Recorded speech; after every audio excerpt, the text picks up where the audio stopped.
It's Western Athletic Conference baseball, and it's here on ESPN+. It's the back half of a home-and-home West Texas doubleheader, and it's a good one tonight. The Red Raiders of Texas Tech visiting the Wildcats of ACU as we welcome you to Crutcher Scott Field on the campus of Abilene Christian University. Andy Penny alongside Coy Ostlund. Yeah, Mother Nature made us wait an additional 24 hours to get this one in. A rain delay from yesterday to today. Nonetheless, Coy, we have the team leader in victories in the Big 12 in Texas Tech versus the WAC leader in victories in ACU. Well, Texas Tech's about as hot as a rocket as they can get, Andy. 6 wins in a row. This team coming to Abilene, Texas, as hot as can be, and ACU's not looking too shabby either. They've won multiple WAC series this season, so a great season so far for the Wildcats, and the Red Raiders nothing short of their normal. It's going to be a great starting pitching matchup tonight. Making his career start for Texas Tech is Hudson Parker in a Red Raider uniform. Speaking of a guy who used to be in a Red Raider uniform, the transfer here at ACU,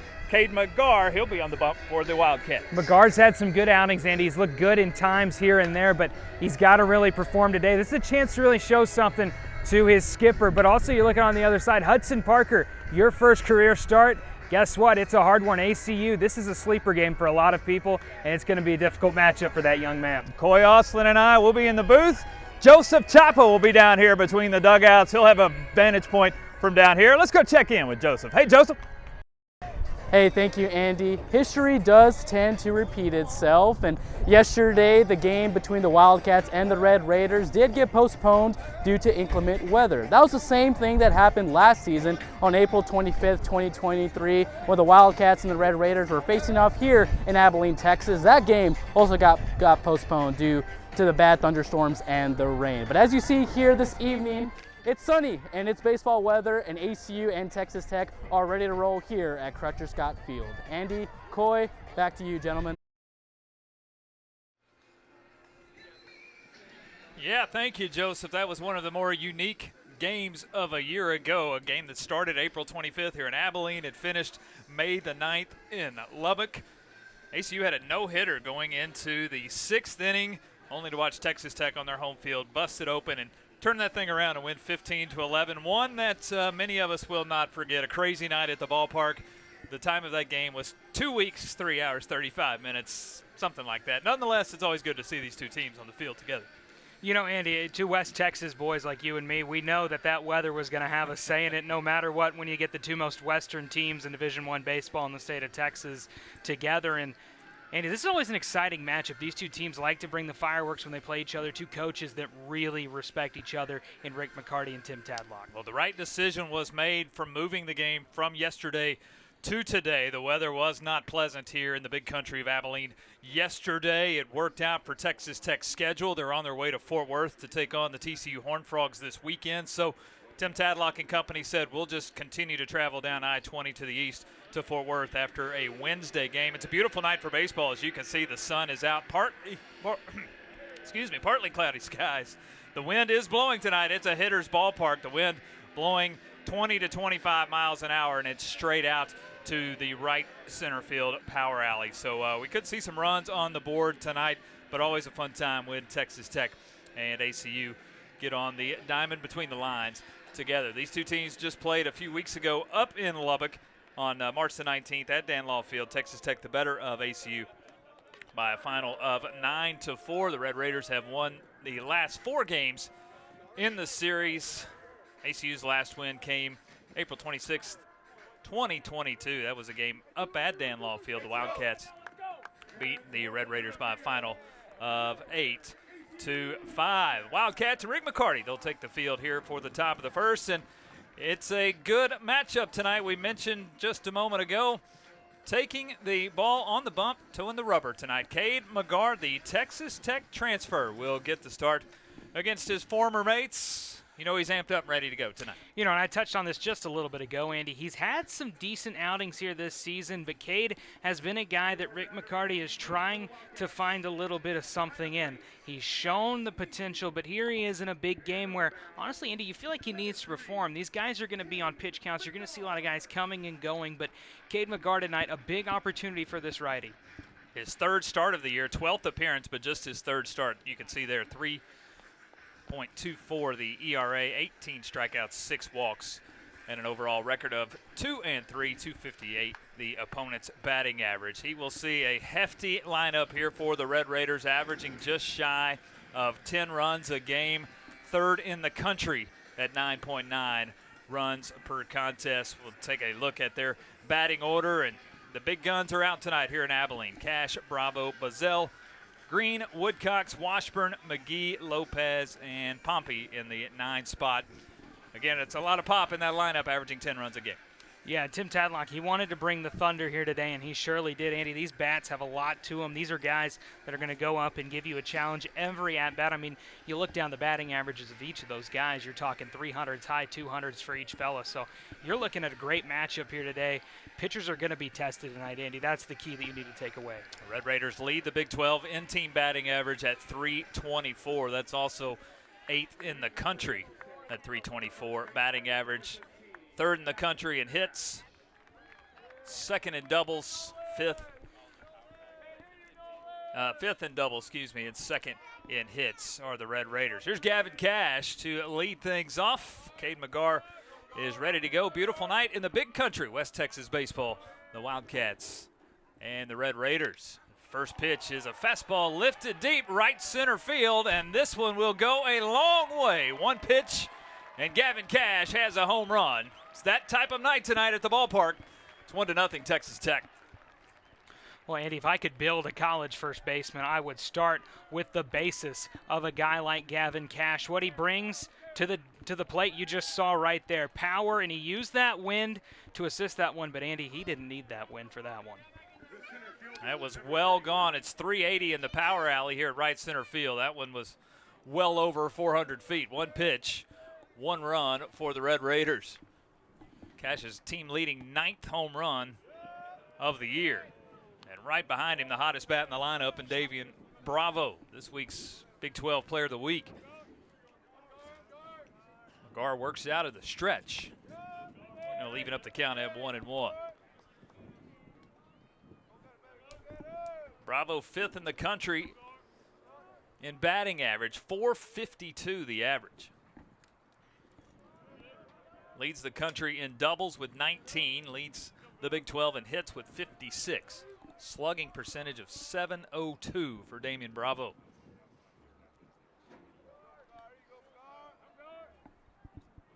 And the 2-1.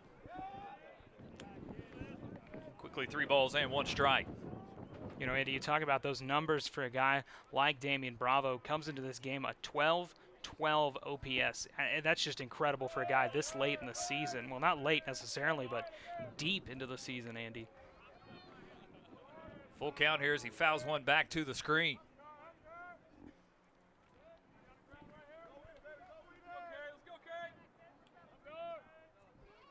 And the payoff pitch will stay inside for ball 4. So a leadoff home run for Cash, and Bravo walks right behind him. And one on with nobody out, and that'll bring up Kevin Bazell, tonight's catcher. The catcher, number 4, Kevin Bazell.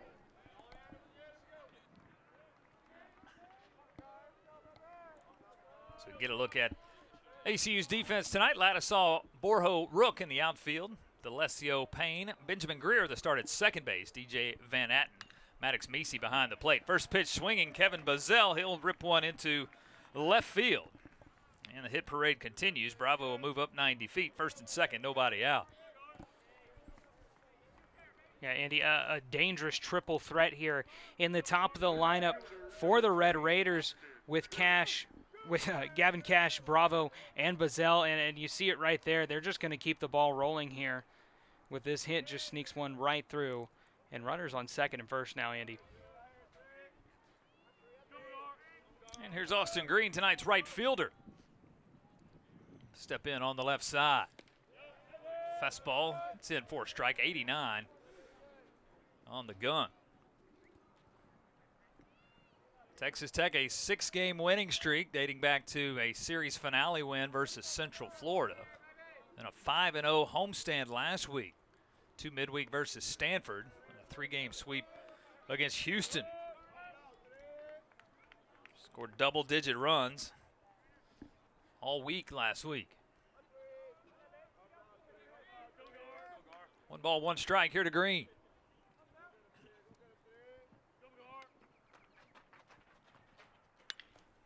rip foul, and it's 1-2. Cade McGar here, Andy, he's working at a pretty good pace. He's slowed down, obviously, just a little bit when you got runners on first and second. Good crowd has filed in. We anticipated a good crowd tonight with the Red Raiders here in town.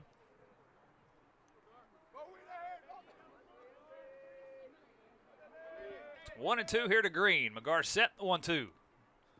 It's 2 balls and 2 strikes.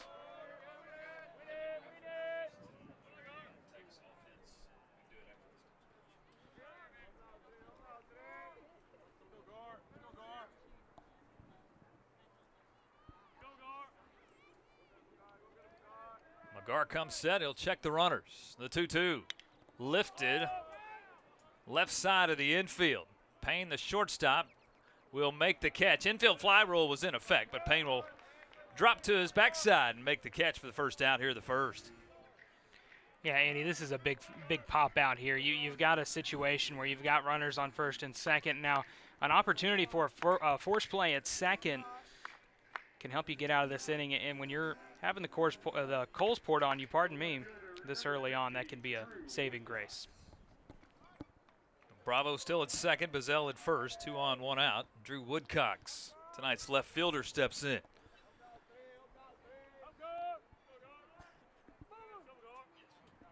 Woodcocks, the junior, out of Houston, and misses for a ball. We talked about this great offensive power. Here's a look at what Texas Tech did this past weekend, a 3-game series sweep of Houston. 39 runs, 41 hits. Look at that batting average, 380 as a team. 10 extra base hits, 4 of those were home runs. Good off-speed pitch. McGar works ahead in the count.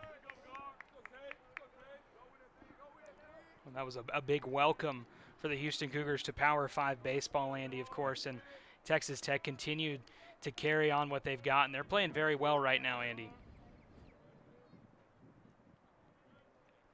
There's the 1-1. Curveball catches the outside portion of the plate. 1 ball and 2 strikes. We play with a 3-man umpiring crew tonight. It's Jet Mitten behind the plate. Damon Thomas works the right side of the infield. Kyle Parker over on the left side. 1-2 to Drew Woodcocks. Fastball fouled back. We'll do it again. Tech beat ACU 9-4. That back on March the 19th at Dan Law Field. ACU scored 2 in the top of the first. Tech responded with 3 in the bottom of the first. Added 2 more in the third, 2 more in the fifth. Single runs in the 6th and 7th before ACU 2 late runs to make it 9-4.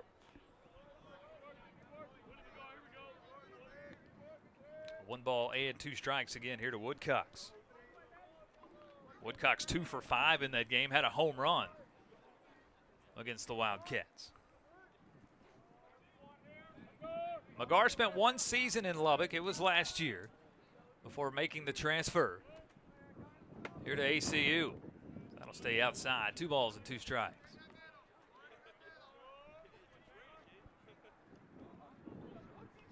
You know, Andy, that's one of those deals, you know, you talk about transferring college baseball. It's not necessarily like transferring college football. You're not taking a step down. You're kind of taking a step over, and sometimes that can work out really well for a guy. Been a vital part of this 19-13 team thus far. Another foul off. We'll do 2 balls and 2 strikes again. I think slowing down his approach here for McGar has been big in this past out, now this at bat where you're working a 2-2 count now. Middle infield plays deep. They'll take a double play ball to try to get out of this top of the first. Curveball hit right back up the middle. Greer a dive at second. He'll underhand toss to Payne. What a great play to keep it in the infield and get the second out of the inning. Benjamin Greer at second base. It's a fielder's choice for Woodcocks and a huge second out.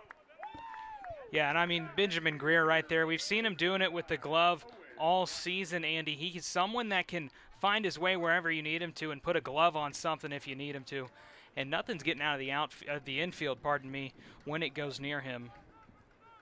Bravo moves to third on the play. Woodcocks now at first. Runners on the corners with 2 outs. Benjamin Greer, utility player at his finest. I was asking Rick McCarty prior to the game about Benjamin. Just said, hey, we have to find a way to get him on the field. He's played right field this year. He's played some third base. He starts at second base tonight. Makes a great play here in the first. First offering to the designated hitter, Owen Washburn, down at the toes. It's 1-0. Washburn, the junior, as you can see, out of Webster, Wisconsin. Wildcats play the shift, the right side of the infield. Curveball on the outside for a strike. 1 ball, 1 strike. Gavin Cash, a leadoff home run tonight. First pitch of the inning. Bravo followed with a walk. Bazell a single. He was out at second base on the Woodcocks fielder's choice. Throwing an Austin Green infield fly in the inning. The 1-1 outside gets away from Meese, but not far enough for the runners to advance.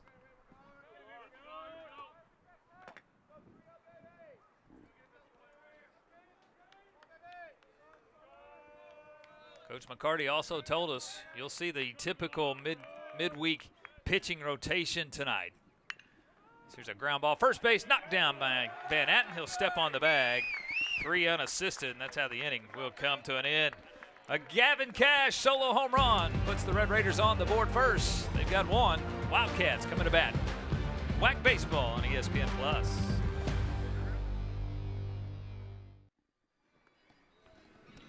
Red Raiders a 1-0 lead. It's a good start for making his pitching debut tonight, his starting pitching debut for the Red Raiders. Hudson Parker, the Midland College transfer, the junior right-hander, 6 foot, 200 pounds, and he will take the mound here with a 1-0 lead, Coy. Yeah, and you talk about Hudson Parker. He's another one of these Midland College guys. You look all throughout Division I baseball in Texas, you're going to see these guys sprinkled everywhere. And Hudson Parker this season, he's not got the numbers he necessarily want to see, but a 4.50 ERA is great at any level of college baseball. And he faced ACU on March 19th, 2/3 of an inning, 2 walks, 3 wild pitches, but got out of there unscathed with no runs. So a good outing for him at the end of the day on that one and those 2/3 of work. Well, he will take a ACU lineup tonight, a team batting average of .267. Here's a look at Rick McCarty's starting 9 tonight. Greer, Ladisal, D'Alessio, Meese, Payne, Williams in the middle. Van Atten, Rook, and Borjo to start, the freshman in center field here tonight. And a team batting average here for the Wildcats of .267. And Benjamin Greer to lead it off. The first offering here is in for a strike. Both of these pitchers, McGarr and now Parker, work from the stretch. Typical relievers, even though they're starters, they'll still work out of the stretch. It's outside, 1 ball and 1 strike. Greer on the year, his 14th start, .326 the average. Has 7 doubles on the year. Hit his first home run of the year on Sunday in Nacogdoches versus Stephen F. Austin. Wildcats won 2 of 3 over the weekend. Again, a guy that Rick McCarty just wants to find a way to get on the field. He gets to start at second base. Garrett Williams, the typical second baseman, is the designated hitter tonight. The 2-1. Big cut, but missed. 2 balls and 2 strikes. You want to talk about working your way into a lineup, Andy. That's what Benjamin Greer's done this season. You talk about what Rick McCarty said about him. Well, let's look at where he started, finding himself every now and then at the bottom of that order, and here he is leading off a game against maybe one of the hottest teams in college baseball right now. Here's the 2-2. Let's put into play. Chopper up the middle. Pompey, a long run. He'll make a toss. It's late. It's an infield single. Leadoff single for Greer. The high chop on the infield. Long run for Pompey, playing a few steps closer to the first base bag. Fielded it well, but Greer with good speed is on with a leadoff single. And Andy, these choppers here on this turf, these can eat you up if you're not careful. Right there, a good fielding opportunity at second, but the throw not going to be in time. And Benjamin Greer, he's got some wheels under him. And the leadoff man on here for the Wildcats, here's Miller Ladisal, 5th-year grad student at Rockwall Heath High School, and step in on that left side. First pitch cut and miss. In his 5th year, Miller Ladisal.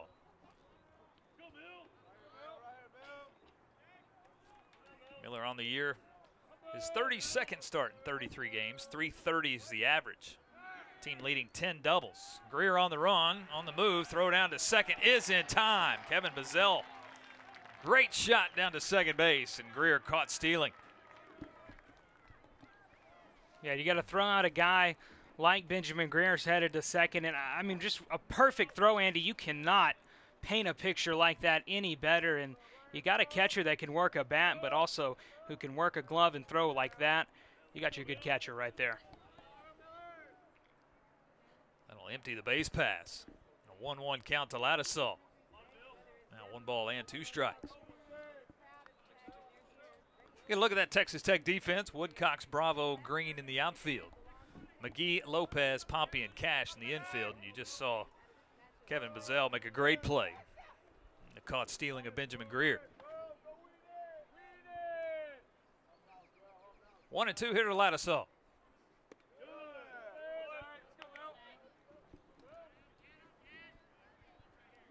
Miller 5 home runs, 24 RBIs. Leads the team in walks. He's walked 22 times this year. Finds a way to get on base. 462 on base percentage leads the Wildcats. There's a 2-2. We'll do it again. And Andy, you talk about that on base percentage. Miller Ladisaw, one of these guys that is looked at as a power hitter, but he brings a certain amount of patience to the plate that you like to see out of a veteran player at this level, and he gets up there and, like you said, always tries to find a way on. And the 2-2, and goes the opposite way, tailing, and hits the line fair. Extra bases for Ladisaw. Woodcox will run it down in the corner. Miller has a stand-up double. That ball was tailing, but the wind, I believe, pushed it, and it fell right on the line, in the left field line. It's a 1-out double for Miller. Well, Miller right here just gets under one and loops it. I mean, just absolutely perfect on that line, and it rolls into the corner, and a good job by Drew Woodcox out in left field, being on top of that one from the moment it left the bat. And Miller Ladisaw, don't let that frame get you off. He is someone who can really run when he gets on base. Now 11 doubles to lead the team for Ladisaw. He's out at second with 1 out. And the team leader in batting average, Gino D'Alessio at 361. Parker misses with a curveball. 361 again the average for D'Alessio, his first year in a Wildcat uniform. Team leading 7 home runs. He leads the WAC with 35 RBIs. His slugging percentage at .582. Fastball that misses, 2 balls and no strikes. 90 on the gun here for Parker on the fastball. On Andy D'Alessio, he's one of these guys that Rick McCarty found and has brought into this program, and he's adjusted well. I mean, leading this conference in a lot of offensive statistics, and has looked great all season. So fastball lifted opposite way. The wind will push it, giving chase is Green. He will run out of real estate. It's just foul. That ball had a chance to stay fair and hug the foul pole down there, but the wind pushes it into foul territory right at the last second. It's a long strike. It's 2-1. It's that type of night at the ballpark. This wind blowing 20, 25 miles an hour straight out to right center field. You get something in the jet stream that way, you'll have a chance to leave the ballpark.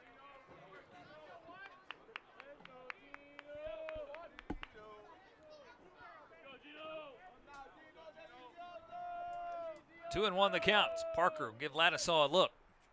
The 2-1. That's high and tight. Hits D'Alessio on the right on the knuckles, looks like on the left hand. 3 Wildcats have been to the plate. All 3 have reached base. It's now first and second with 1 out. Yeah, that's always a hard hit to take there, Andy, on the knuckles.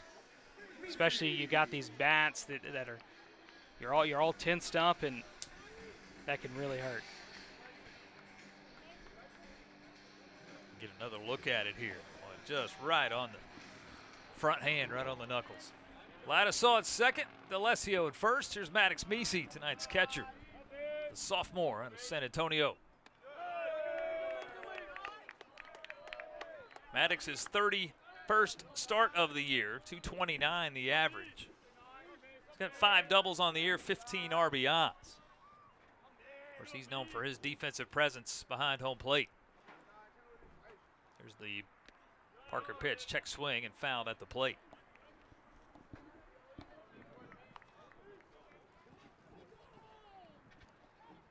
talk about those numbers, Andy. Maddox Meese this season batting .290 with runners in scoring position. Couple clutch batting options for him, and one of these guys in this ACU lineup that can get up and do both if you need him to. The 1-1. Curveball for a strike. And it's 1-2. Andy, that was a pretty pitch, top high in the zone, and when it gets inside like that, it'll make you buckle every time.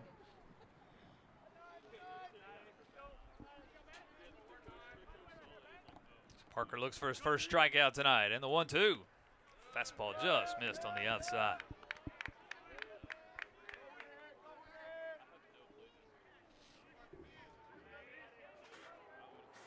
Parker has not pitched since that ACU game on March the 19th. It's the first time he's been back on the bump as he gets the start.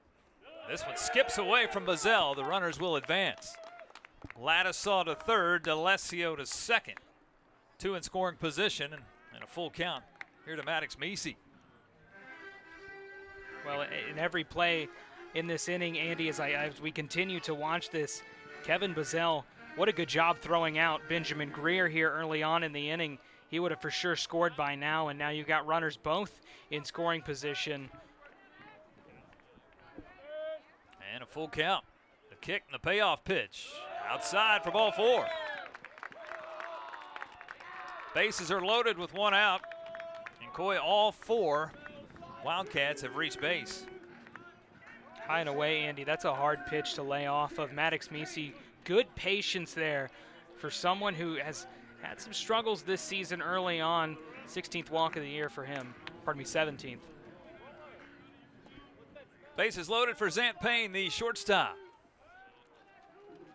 Payne at 279.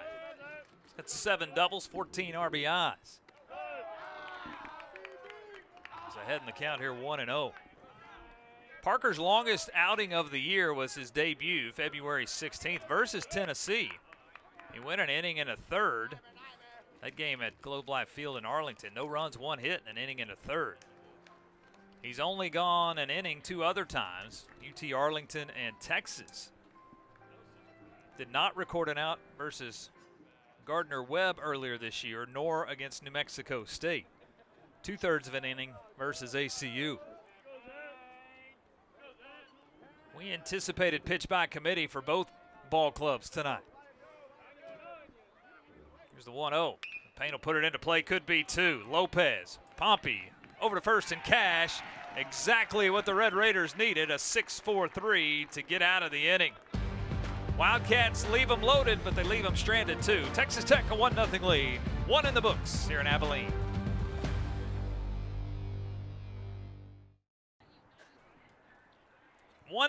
One nothing Red Raiders. We move to the top of the second. Hey, let's send it down to the field with Joseph Chapa. Joseph, all yours. Hey, thank you, Andy. Well, we know last season it was a trade for 2 for 1. We know that the Wildcats fans here at Crutcher Scott can see some familiar faces, but in just different uniforms. Max Huffling is now over here with the Wildcats. Nolan Foster and Gar is over with the Texas Tech Raiders. And so those are just some of the pitching changes here between the 2 teams. Andy, Coy, back to you guys.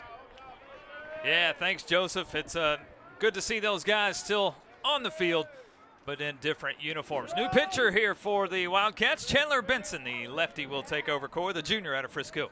Yeah, 5.95 ERA for the lefty, and right here you're going lefty to face this Texas Tech lineup. That one's popped up. It's hit deep at the warning track. Rook, Borjo at the wall. We'll watch it fly. It's a leadoff home run for Cade McGee, the third baseman. Red Raiders lead off the first with a Gavin Cash home run. They'll lead off the second with a Cade McGee home run. It's 2-0 Red Raiders. Well, Andy, with the word still hanging in the air about Chandler Benson, what a quick plate approach right there for that home run. The shortstop, number 3, Tracer Lopez. McGee is 5th home run of the year, RBI number 23. Quickly a 2-0 lead. Eerily similar to the top of the first. Gavin Cash, the first pitch of the inning. And McGee very similar to doing the same. There's Tracer Lopez, the shortstop.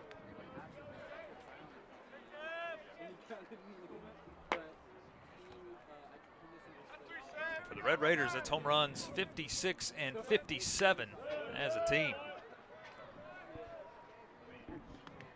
Lopez, the shortstop, the sophomore in Rosebud, Texas, went to Cameron High School. Down between Waco and College Station.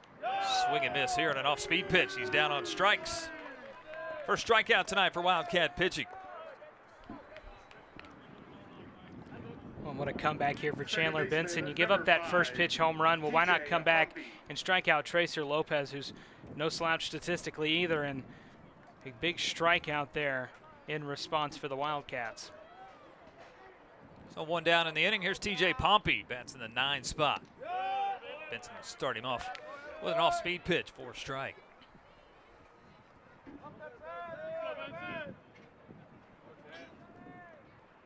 Pompey at 345, that's the average.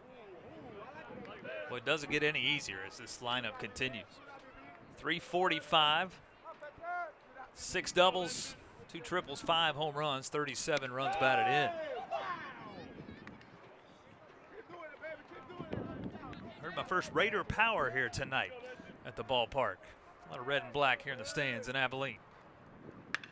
There's one hit the opposite way. It'll make its way into right field. One out single. We always talk about a bloop and a blast, Andy, but there's a blast and a bloop right there. Shoot one out into right field, and TJ Pompey gets on base now. And, of course, Gavin Cash stepping in now, like you said, doesn't get much easier. So one time through the lineup, the Red Raiders with 4 hits. 2 of those long flies, and the top of the lineup, Gavin Cash, who did it very first pitch of the ball game. This will stay outside, gets away from Misi, but not far enough to advance. In Texas Tech at 24-9 on the year, they're 8-7 in the Big 12. That comes in the 7th place spot, but it's really a cluster 1 through 8. Plenty of baseball to still make a run at the Big 12 championship. Winners of 6 in a row, dating back to the last game in Central Florida. 2 midweek wins versus Stanford last week, and 3-game sweep of Houston last weekend.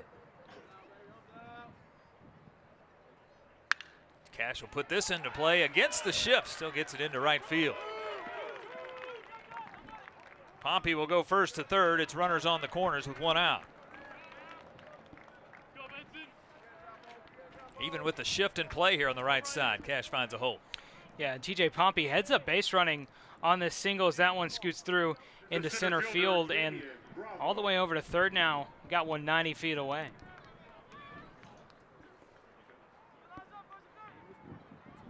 And here's Damian Bravo, walked his first time. He was stranded at third.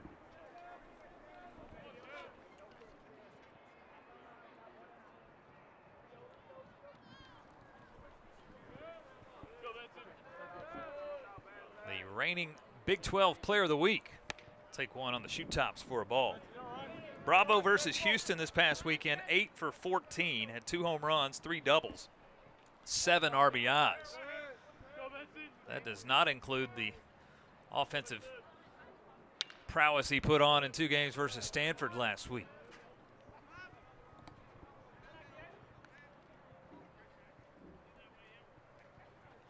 The sophomore out of Haltom City, there in the Metroplex.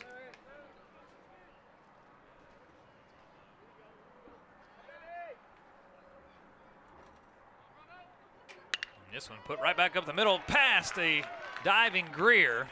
Took a big skip and made its way into center field. Greer tried to backhand stab it, could not. It's an RBI single for Bravo. He stays hot. It's a 3-0 Red Raider lead. Pompey comes in to score.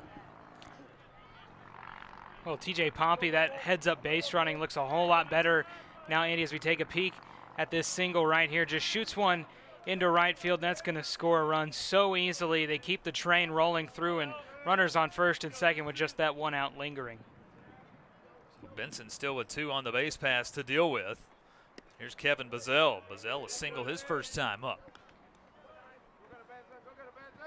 3 runs on 6 hits already for Texas Tech, 11 batters through.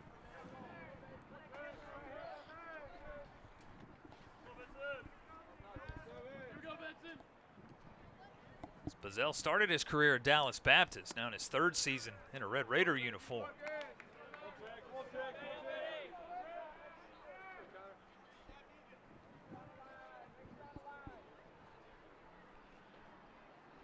Benson's last outing, he pitched a 1/3 of an inning at SFA this past weekend. Just a 1/3 of an inning and recorded an out. That one's in for a strike. His longest outing, he's done it a few times. He went 4 innings versus Northern Illinois back the opening weekend of the year. 4 innings, 2 runs on 3 hits. He's gone 3 innings a few times versus Penn, UT Arlington, and Utah Valley. He's a long reliever here for Rick McCarty. This one stays low. It's 3-1. Yeah, it's been a tough inning so far for Benson, but trying to find his way back into this one. And it's one of those deals where, you know, how do you approach what you've already got with runners on 1st and 2nd, and Benson right now just needs to catch his breath and work his pitches like he is right now. He'll eye the runners, the kick, the 3-1. That'll stay low as well. It's ball 4. The bases are loaded here for Texas Tech in the 2nd. Cash to 3rd, Bravo at 2nd. Buzzell now at 1st. 1 out in the inning. Well, Andy, you expect the fireworks with the Red Raiders, but right now they're playing a bit of small ball. 3 singles in a row and a walk, and now the bases are loaded. 2 runs already in this inning with that 1 out lingering still.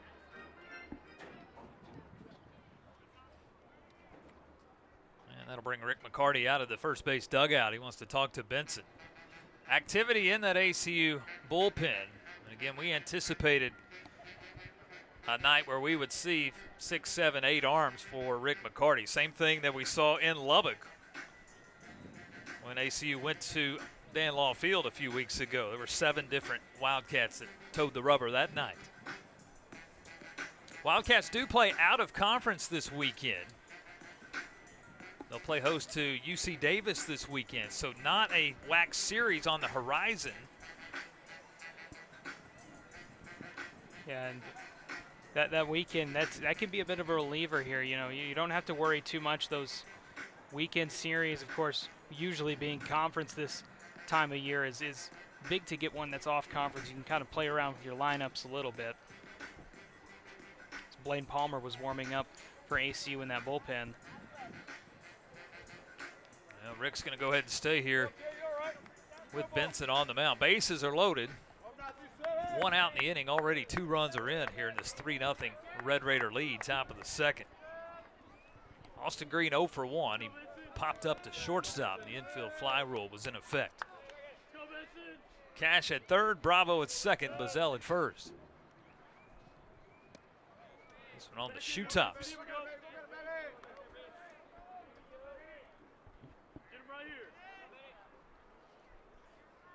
Tech, with the schedule change from Tuesday to Wednesday, will go straight to Fort Worth, a 3-game series with the TCU Horned Frogs this weekend. So they will stay the night here in Abilene, then make their way to Fort Worth tomorrow. A 3-game series versus the Horned Frogs Friday, Saturday, Sunday. And then straight from Fort Worth to Fayetteville, Arkansas, midweek next week. 2-game midweek series with the #1 team in the country, the Arkansas Razorbacks, Tuesday, Wednesday next week. 6-game swing.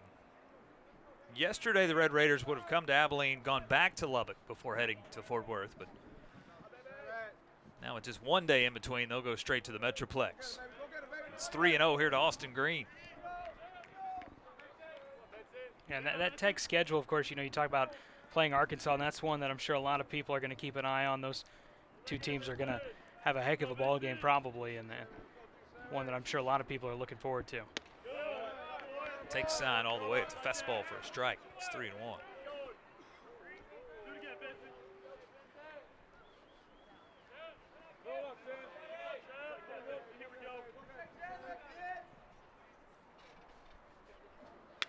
This one lifted right field. Long run. Back is Rook at the warning track. He will make the catch.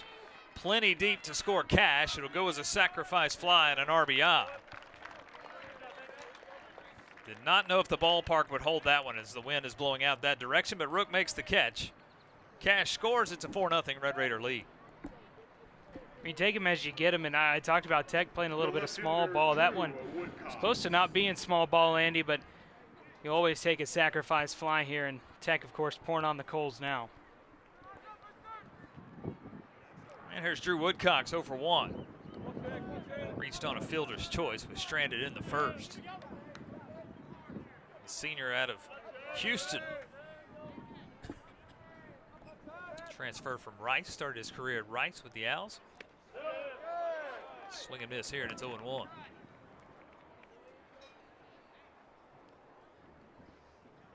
That series with TCU for the Red Raiders is big this weekend.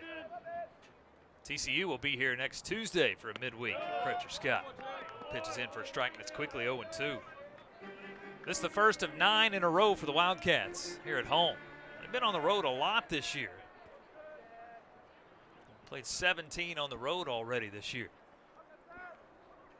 Here's the 0-2. Just missed. Benson wanted it, but it's low. 1 ball and 2 strikes. Of course, ACU at 10-5 in the WAC. They've won 2 out of 3 in all 5 WAC series they've played this year.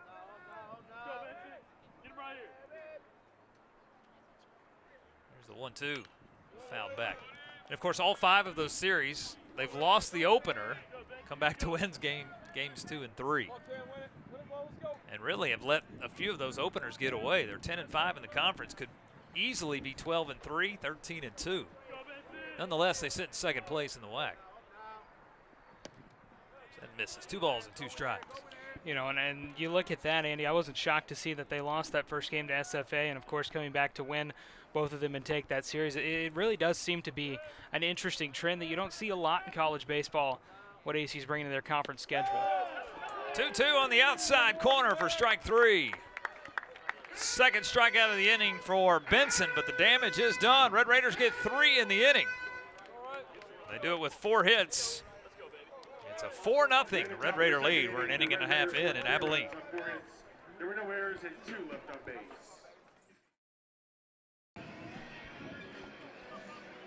It's a Red Raider 4-0 lead. Hudson Parker back out for the bottom of the second. 4 runs, 6 hits, no errors for Texas Tech. No runs, 2 hits, no errors for ACU. Wildcats had the bases loaded there, Coy, in the bottom of the first. Just could not manufacture any runs. That's the tail of the tape thus far. Texas Tech put runners on the base pass, and they've scored them. ACU did not there in the first inning. Well, that's how important those force outs can be, and ACU could not come up on that bases loaded, and now it is a completely different ball game entering the bottom of the second. Garrett Williams to lead it off. He's the designated hitter tonight. He's a Midland College transfer here to ACU. Got Grand Prairie. And the senior, second year in a Wildcat uniform. Did not play Saturday and Sunday in Nacogdoches versus SFA. The first 2 games he's missed all year. He's in the DH spot tonight. Typical routine starting second baseman. In that DH spot. He's ahead in the count, 3 balls and no strikes. Parker, despite loading the bases in that first, only threw 23 pitches to get out of the inning. The double play sure helped. 6-4-3, Lopez to Pompey to Cash.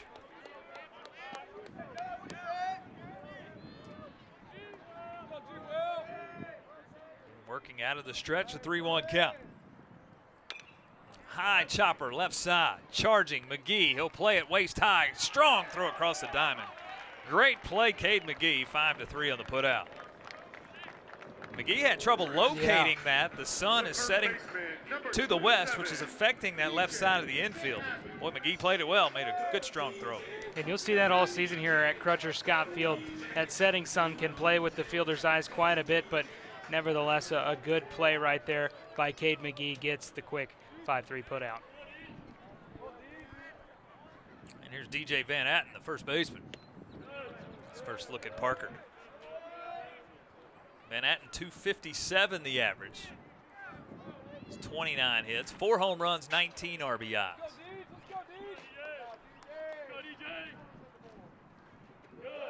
That'll miss low. The junior from Ada, Oklahoma, the transfer. He started at Southern Nazarene University. It was impressive to Rick McCarty and his staff. He's made his way here to ACU. It's outside for a ball.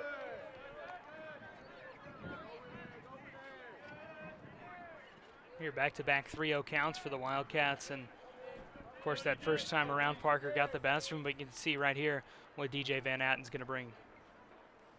And the 3-0, and that'll miss. It's a 4-pitch walk.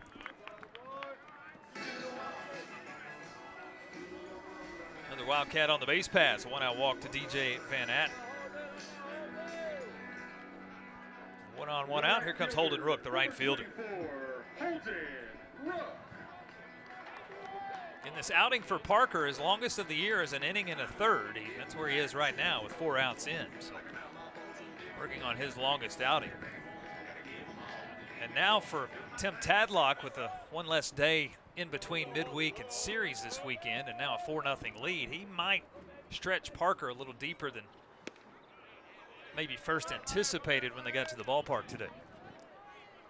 You know, and Andy, you talk quite a bit about these alleged midweek bullpen games. They can switch to be really whatever you want them to be. It depends on the score, and right now Parker, a little bit of a zone issue, but nonetheless getting the outs made. He's got a strike here. He's quickly heading the count to Holden Rook at 0-2. Rook, the sophomore out of the Woodlands. He's got a hitting streak of 5 right now. Had a great weekend versus SFA. The 0-2 stays outside. Rook makes his 10th start of the year. 235 is the average. 8 hits and 34 at bats, but again, a 5-game hitting streak. There's the 1-2 from Parker. Lifted, high pop-up, left side of the infield. Lopez at shortstop. Few steps to his left, he'll make the catch. You never know in the West Texas wind, but Lopez stayed with that one for the second out. Well, usually that West Texas wind can be an advantage for ACU, but of course Texas Tech coming here, they're used to it, and chasing one down gets the job done, and Tracer Lopez traces that one in. There's a bunch of teams that West Texas wind will play havoc with, but not these two. Not these two. There's Reese Borho. First pitch upstairs. Reese, the freshman, he's a local product out of Abilene Wiley High School.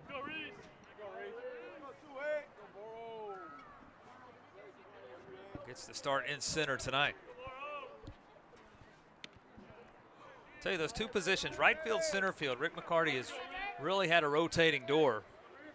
They're in right and center. We've seen Rance Radke, Holden Rook also in center. Rook in right field tonight. Of course, we talked about Benjamin Greer. He's been out in right a lot this year. He starts at second base tonight. This one on the inside. It's 2-1. When you talk about the names that have left the program in the past year, the Brits, the Tatros, the staples in the outfield from last season gone, and obviously McCarty, he's found his lineups that he likes, but that defense can always play tricks with you. 2-1 is up. 3 balls and 1 strike. Of course, Reese had the walk-off single versus Utah Valley 2 weeks ago. The rubber match of that series, he walked off the Wolverines. Ahead in the count here, 3 balls and 1 strike. And it's up for ball 4. Second walk of the inning. Third walk by Parker, and also a hit by pitch. He's given up 4 free passes first time through the lineup. He worked around it in the first. He'll try to do it here in the second. Top of the lineup, Ben Greer. Greer, a leadoff single. He was caught stealing, though, back in the first.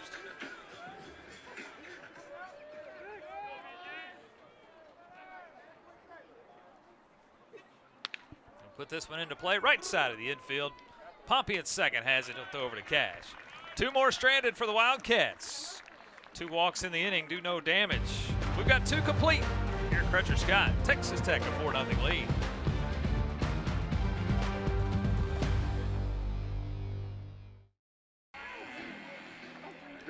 4-0 Red Raiders. We move to the top of the third. Third pitcher for Rick McCarty. It's the sophomore right-hander. Blaine Palmer will take over here on the mound for the Wildcats in the top of the third. Yeah, and Andy Palmer this season, 3 appearances against Big 12 opponents. No runs for him in those appearances this season, so maybe trying to rely on something consistent to get through this third inning and get back to that top of the order. Palmer, the local product as well, out of Jim Ned High School, just south of Abilene.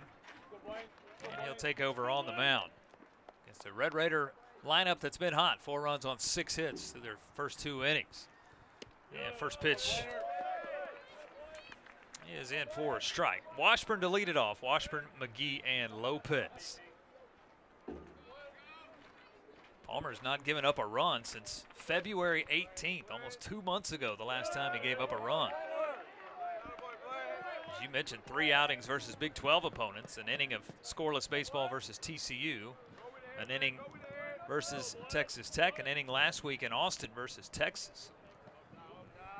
No runs, no hits. Here's the 0-2. Check swing, does he go? Does not. 1 ball, 2 strikes. Meese went down and threw it down to first. We talk about this ACU rotation. We're going to see a lot of arms tonight. Check out what they did this past weekend. Against SFA, only gave up 9 runs, 38 strikeouts, just 5 walks in that series versus the Lumberjacks. Impressive performance over the weekend. We'll do 1 and 2 again. It's a shame they let Friday get away. SFA 2 in the bottom of the 9th to win 2-1. But bounce back victories 12-4, 11-3 over the weekend. Palmer worked an inning and 2/3. No runs, 2 hits, 3 strikeouts versus SFA. This is here. It's 2-2 to Washburn.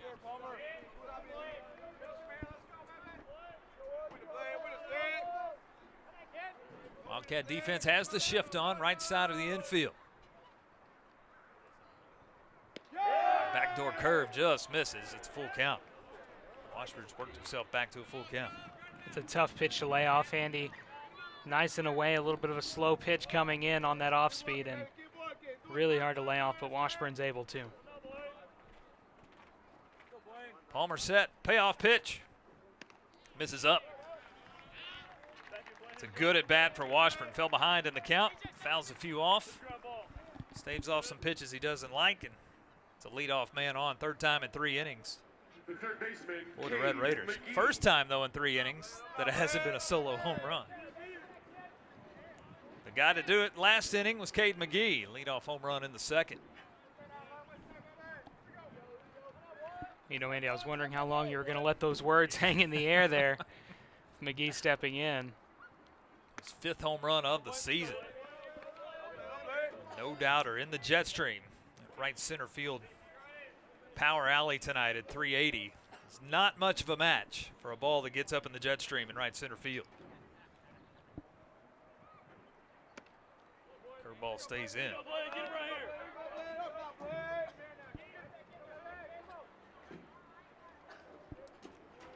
Well, it's just a pristine night. It has turned into a beautiful night here at the ballpark. Right decision to move this one from last night to tonight. There's one fouled back.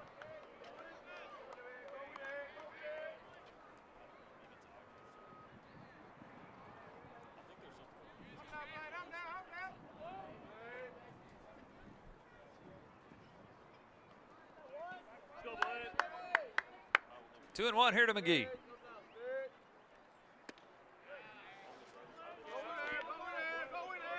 This is the first home game midweek for the Wildcats this year. They've been on the road for all of their other midweeks. They've been to Austin, they've been to Lubbock, they've been to Fort Worth, been to Waco, been to San Antonio, took on UTSA. Pitch misses outside. Back-to-back walks to lead off the inning. Washburn to second, McGee now at first. Of course, played Oklahoma State at Globe Life Field. Red Raiders and Wildcats were on the field the same day at Globe Life Field back on February 21st. Tech lost to Oregon State that day. ACU later that night lost to Oklahoma State. There's Tracer Lopez, struck out his first time. Good pitch to start off the at-bat. Yeah, and Andy, those midweek games you talk about, if you can backload those, especially as you get into the heat of that regular season conference rundown, that can be kind of big. Get yourself a little bit more comfort and not having to get on the road as much. This one driven in that right center field alley. Borjo, a long run. He'll get to the wall. He'll watch it leave the yard. Right center field is the place to get one up in the air, and Tracer Lopez does it. It's a 3-run home run for Lopez. Red Raiders a 7-0 lead here in the top of the third. For Lopez, it's home run number 4. RBIs 14, 15, and 16. The walks come back to hurt Palmer. Lopez makes him pay. Yeah, and that's a pitch. You could tell Palmer didn't like it out of the delivery from his hand, and that one just finds itself over the wall for a home run. A 3-run shot there for Tracer Lopez. That's a huge shot for him, and Tech up 7-0 here in that third inning, Andy. Bases are empty for Pompey. A single and a run scored back in the second. So Cash a solo home run, McGee a solo home run, and now Lopez the 3-run home run.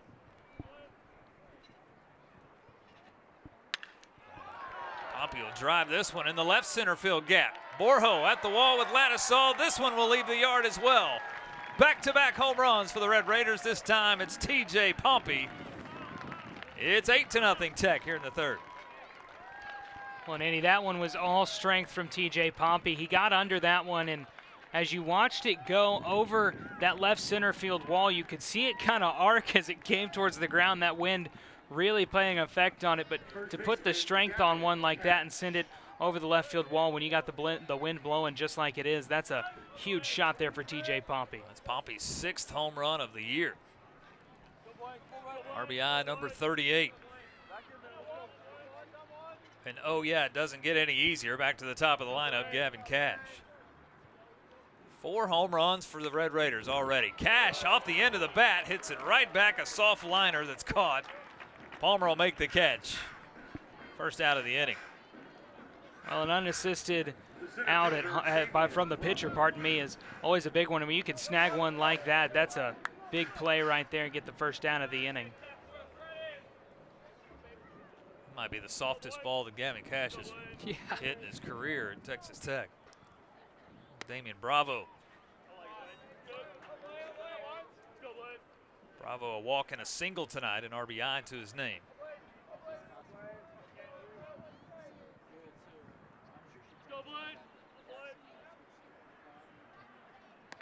It's well high and tight.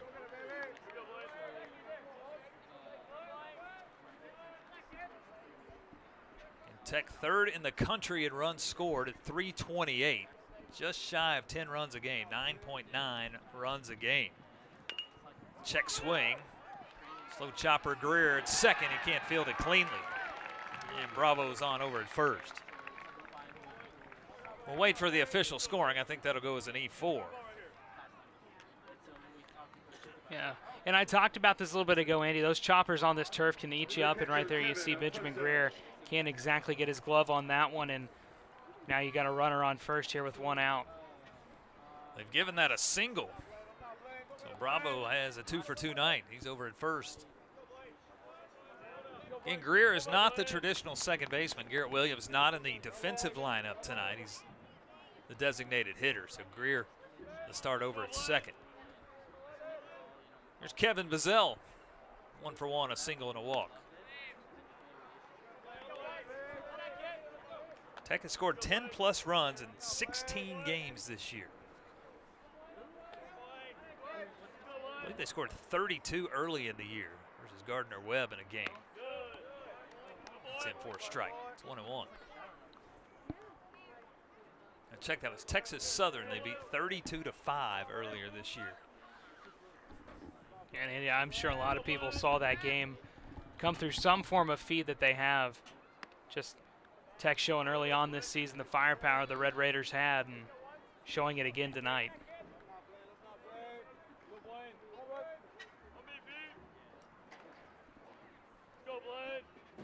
Two balls, one strike here to Bazell. Fastball ripped and missed. It's 2-2. It's a good pitch there for Palmer, finding the zone, and can really fool a hitter with one like that. Now 2-2 count here. Chance to get that second out of the inning. As Palmer said, he'll check Bravo at first. Who's on the move? Hit and run. Chopper to shortstop. Payne has it cleanly. His only play is over to first. Bazell with the hit and run stays out of the double plays. Bravo will move up to second.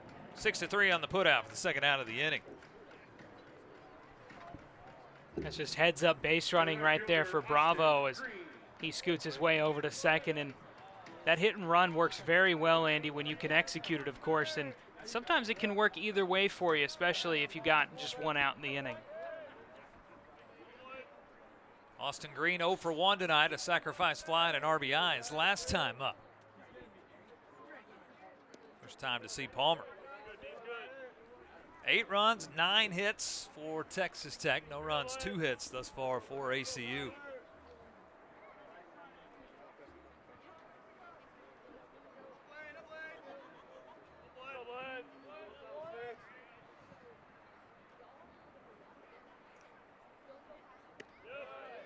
Good curveball at 77 for a strike.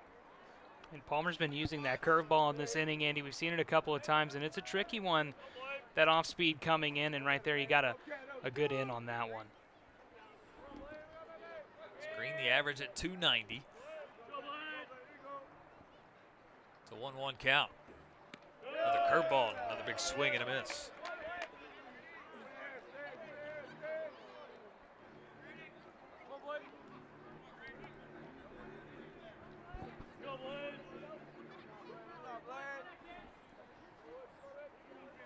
Say right here he doesn't go off speed maybe. There's the 1-2. Fastball in, stays in. 2 balls in, 2 strikes.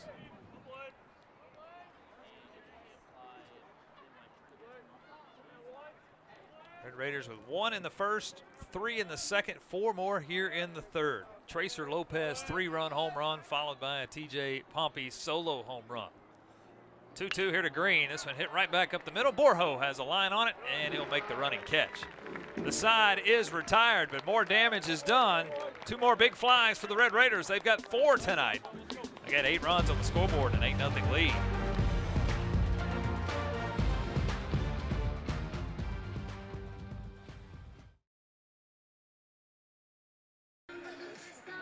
Hudson Parker in for his 3rd inning of work, just 42 pitches through the first 2, and that lead continues to swell for him. He's got an 8-0 lead as we move to the bottom of the 3rd. Andy Penny-Koyos, I'm glad you're with us tonight for midweek West Texas baseball here on ESPN+.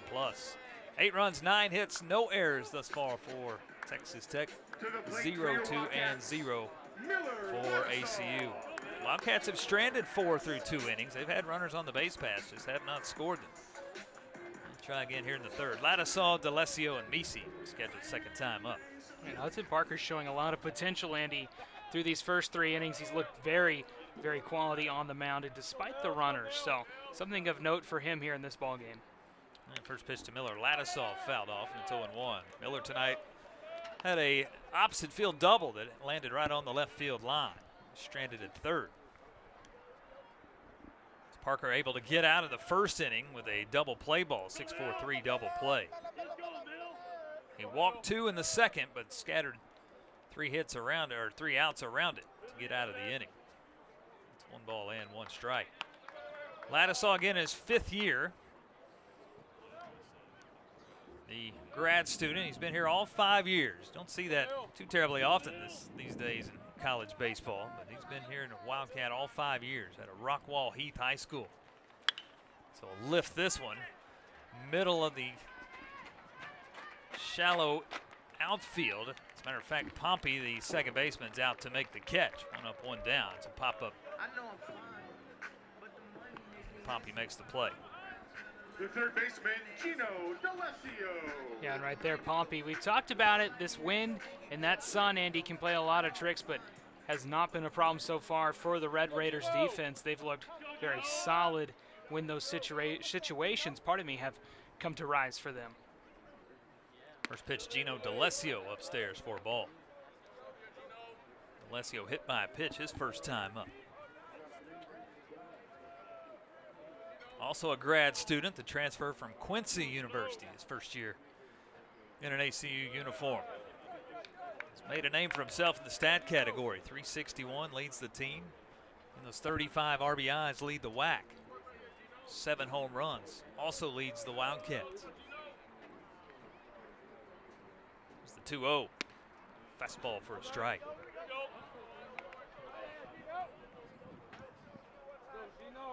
You think Tim Tadlock likes Abilene a little better this year than he did this time last year? That crazy game we saw April 25th a year ago. There's a ground ball through on the left side into left field for a base hit. Alessio has the Wildcats' third hit of the evening.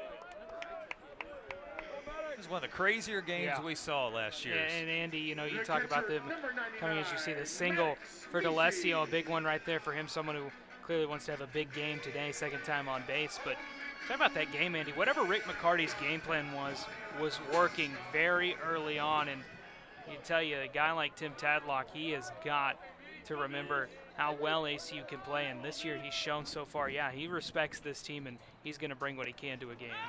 Snap throw down to first. Alessio back in as Maddox Misi at the plate. It was a 0-0 ball game in the bottom of the fourth, and ACU bats got hot last year, put up 6 runs in the bottom of the fourth, and right after a 3-run bases clearing double by Holden Rook, the bottom fell out. And that was it. That was the last pitch of the night. And ACU had a 6-0 lead bottom of the fourth. We put it on ice for 2 weeks until ACU made the return trip to Lubbock, finished that game. Max Huffling, who now wears a Texas Tech uniform, had a no-hitter into the 6th inning before the Tech bats got hot. Scored 8 in the 7th, 7 in the 8th. Misi will flare one out into left field, in and out of the glove. It falls in. Woodcocks could not squeeze it. Everybody's safe. Again, as you can see, Woodcocks battling that West Texas setting sun out in left field. Looked like he was on it, just didn't squeeze it with the glove. You just got to hold on a little bit longer, Andy, and that sun will go down. But a good job by Drew Woodcocks out in left field, like you said, and getting a stop on this one. If he didn't, it would have been trouble, but finds his way over to it and stops it right there. And, of course, D'Alessio having to hold up on his way to second keeps the runners as close as they can to where they need to be.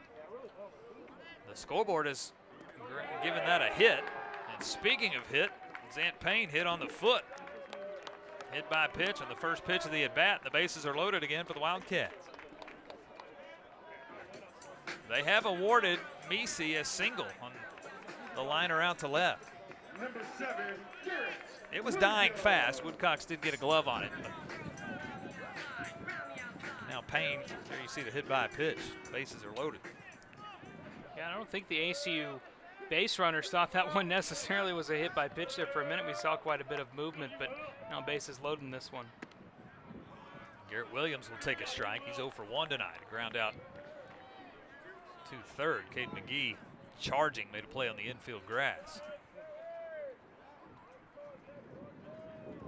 D'Alessio at third, Misi at second, Payne now at first.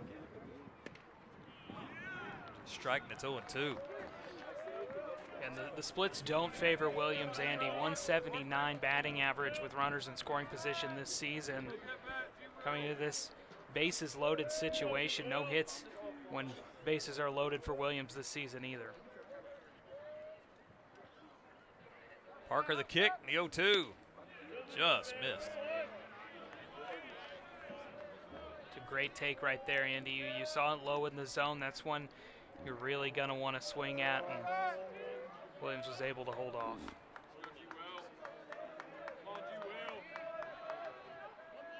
Parker continues on his longest outing of the year. The 1-2 to Williams. Chopper left side, could be 2, misplayed by Pompey. It's into center field. 1 run is in, here comes the second. On a ball that could have been an ending inning double play, Pompey misplays it. Wildcats have their first 2 runs of the night, and it's an 8-2 Texas Tech lead. Well, right there, we've talked about the chops a couple of times right there, and that one just bounces over the glove of Pompey at second and finds its way out into center field. And ACU, the horse is ready to run. They find their way in with 2 more, and Garrett Williams finds his way on with runners on the corners now, and a big bat with DJ Van Atten coming up, Andy. It's Payne to third, Williams at first, runners on the corners, and here comes Tim Tadlock. That might be the end of the night for Hudson Parker. Parker did his job, 2 1/3 if it is the hook. And Tim Tadlock has taken the ball. We'll see our second Red Raider pitcher as Tadlock will make his way to the bullpen. We'll tell you about the new Red Raider pitcher with runners on the corners. One out in the bottom of the third. Texas Tech, they've got the 8-2 lead.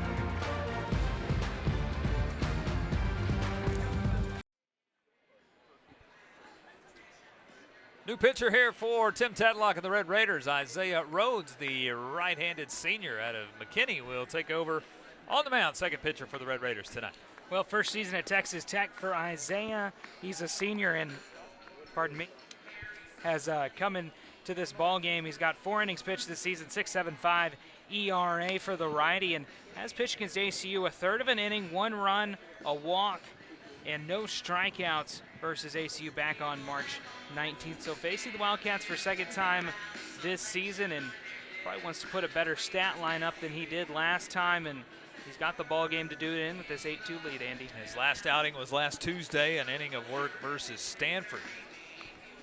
1 run on 1 hit, also walked 2 batters.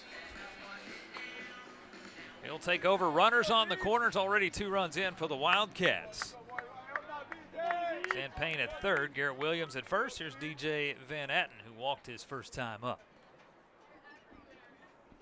They did give Pompey an error on that last play, E4, to keep the inning alive. Chance to turn the second double play in the first 3 innings. Pompey just misplayed it.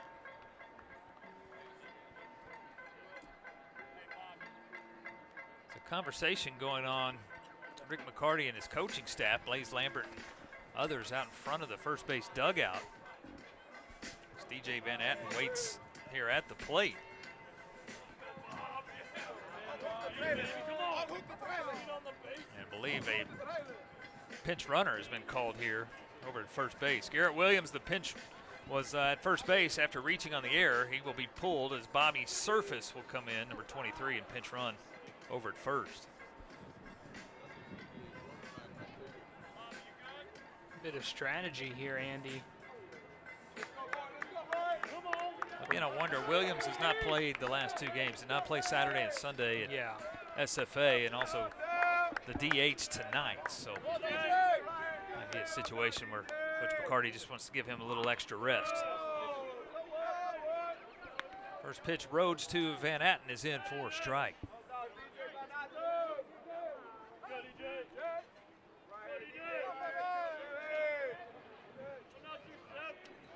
It's righty matchup. Van Atten turn on this one down the left field line. Does it stay fair? No, it doesn't. Just a few feet away from making this an 8-5 ball game. Well, and Van Atten, Andy, you look at the guy, you can probably just assume he's got a lot of power in that stick, and he surely does. You saw it right there, and you can foul one out like that, straighten it out, and see what you can do. Well, this is a Wildcat team that's only hit 22 home runs on the year.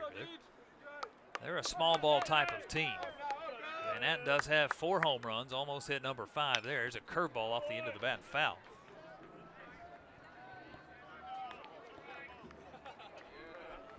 It's a Rick McCarty team that manufactures runs. They find ways to get guys around the base paths. 3rd in the country in sacrifice flies. So if you get a chance to get them to 3rd, there's a good chance with less than 2 outs they'll find a way to score. The 0-2, it's outside, 1 ball, 2 strikes. In ACU, the first of a 9-game homestand tonight. They play out of conference this week. They'll host UC Davis this weekend, a 3-game set, Friday through Sunday. TCU will be here next Tuesday. Back to conference versus California Baptist next weekend. ACU in 2nd place currently in the WAC at 10-5, halfway through their conference schedule. 15 down, 15 to go. Grand Canyon sits at 1st. They've only played 4 conference series thus far. They're 9-3. Another curveball outside. It's full count. What a comeback here in this at-bat for DJ Van Atten. Holding his patience here, worked his way into a full count now. With Payne at 3rd, Surface the courtesy runner at 1st. 3 balls, 2 strikes.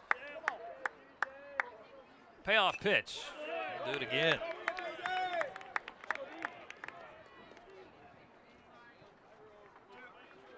Rhodes has made Van Atten take two pretty awkward swings here in this at bat, tried to get him off his rocker a little bit.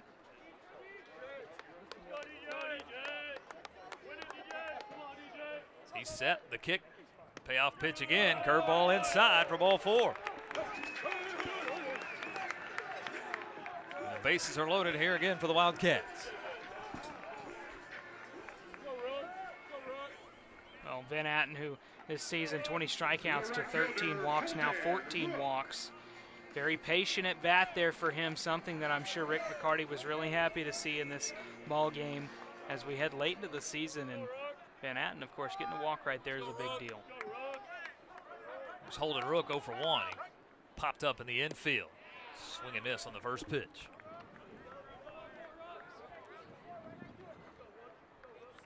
D'Alessio, a 1-out single. Macy followed with a 1-out single. Payne was hit by a pitch.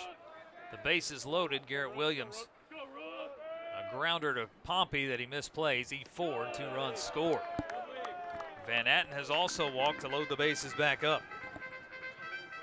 And now a 1-1 count to Holden Rook. Got a hitting streak of 5 consecutive. Swing and miss here, and it's 1-2. Good pitch right there, 81 miles per hour, and made Rook really swing at that one. He really was tested on it, and he got 2 strikes now with the bases loaded. Choked up on that bat on the right side. 1-2 pitch. This one hit fairly deep right field at the track is Green. He's underneath it. He'll make the catch. Plenty deep enough to score the run from third as D'Alessio will touch home plate. Surface moves up as well. It's a sacrifice fly and an RBI. And now it's 8-3 Texas Tech here in the third. Well, you heard a bit of a stir there in the crowd, Andy, as that one started to carry out into right field, and a lot of people thought that wind might take it, but it's kind of calmed down just a little bit and enough, and right there at the track. A good throw in though, but you get the run, and you talked about it. Rick McCarty and these boys, they like to get their sacrifice flies, and they get one right there. 3 runs in the inning for the Wildcats. That was Zant Payne who came in and touched home plate. So an 8-3 ball game. Here comes Tim Tadlock again. Runners on the corners. And 2 outs.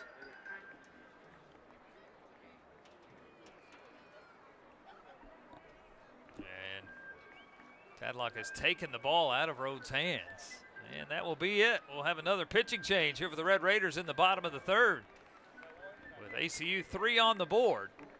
And runners on the corners in 2 outs. We'll tell you about the new Red Raider pitcher after we step away.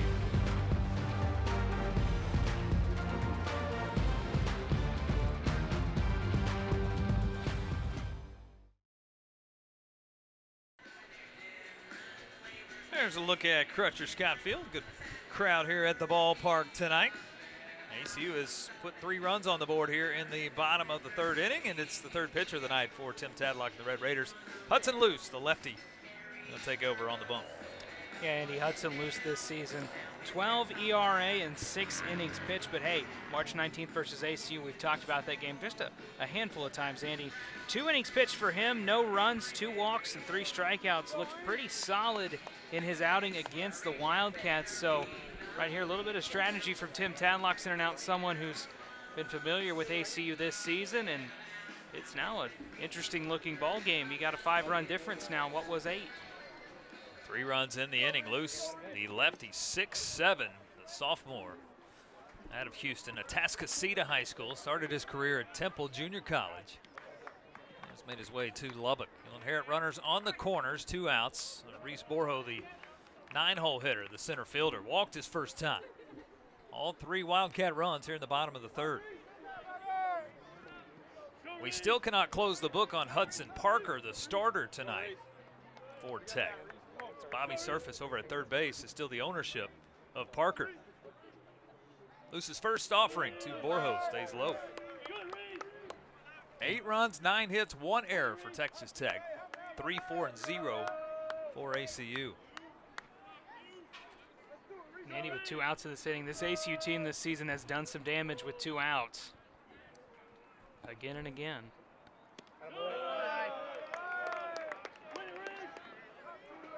Luce went 2 innings in that Wildcat game, Tech ACU game back on March 19th, the 9-4 Tech win. His longest outing of the year. No runs, 2 hits, 3 strikeouts. The 2-0. That misses. Borjo ahead in the count, 3-0. Top of the lineup, Benjamin Greer waits on deck.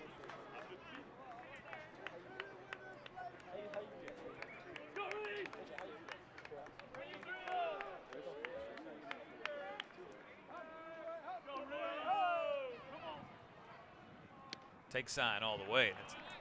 That's a fastball for a strike.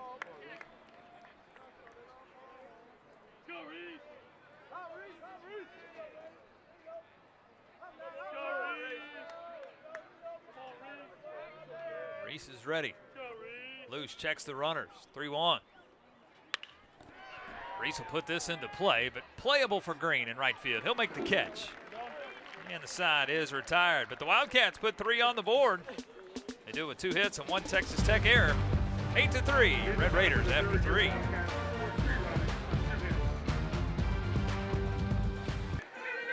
Oh, it's a stomach ache kind of night at the ballpark. I'm losing that one every time, Coy. I don't know about you. Andy, I think people think I was a lock, but I'm not. 4th pitcher of the night for the Wildcats. We move to the top of the 4th. Dash Albus, the local product, the lefty. He'll take over on the mound. Yeah, and you talk about a guy out of Abilene, Wiley, another one of these people that Rick McCarty's brought in. He's not scared to recruit out of Abilene and Dash this season. 10.05 ERA, but hey, 18 strikeouts your first season in Division I baseball in only 14 innings. That is an impressive number for this young man, Andy. He'll take over an impressive lineup here in Texas Tech. 8 runs, 9 hits, 4 home runs for the Red Raiders in the first 3 innings of play. And he will face the middle of the lineup here. Woodcox, Washburn, and McGee. And to take you through the middle innings, here's Coy Austin. Coy. Well, thank you so much, Andy. And see Drew Woodcox stepping in now. And the first pitch from Albus is outside for strike 1. Very close call right there on the outside of the zone for a first strike. As you mentioned, Woodcox got on a fielder's choice in the first inning. So he watches that one outside. It'll be a 1-1 count. Sun continuing to set here in Abilene, Texas. The infielders playing a little bit of depth there, playing on the edge of the outfield. And the 1-1 pitch is swung on and missed. First strike 2.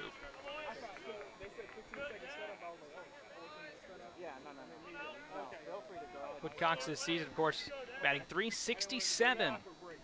Another one of these Red Raiders, the big number, watches that one outside.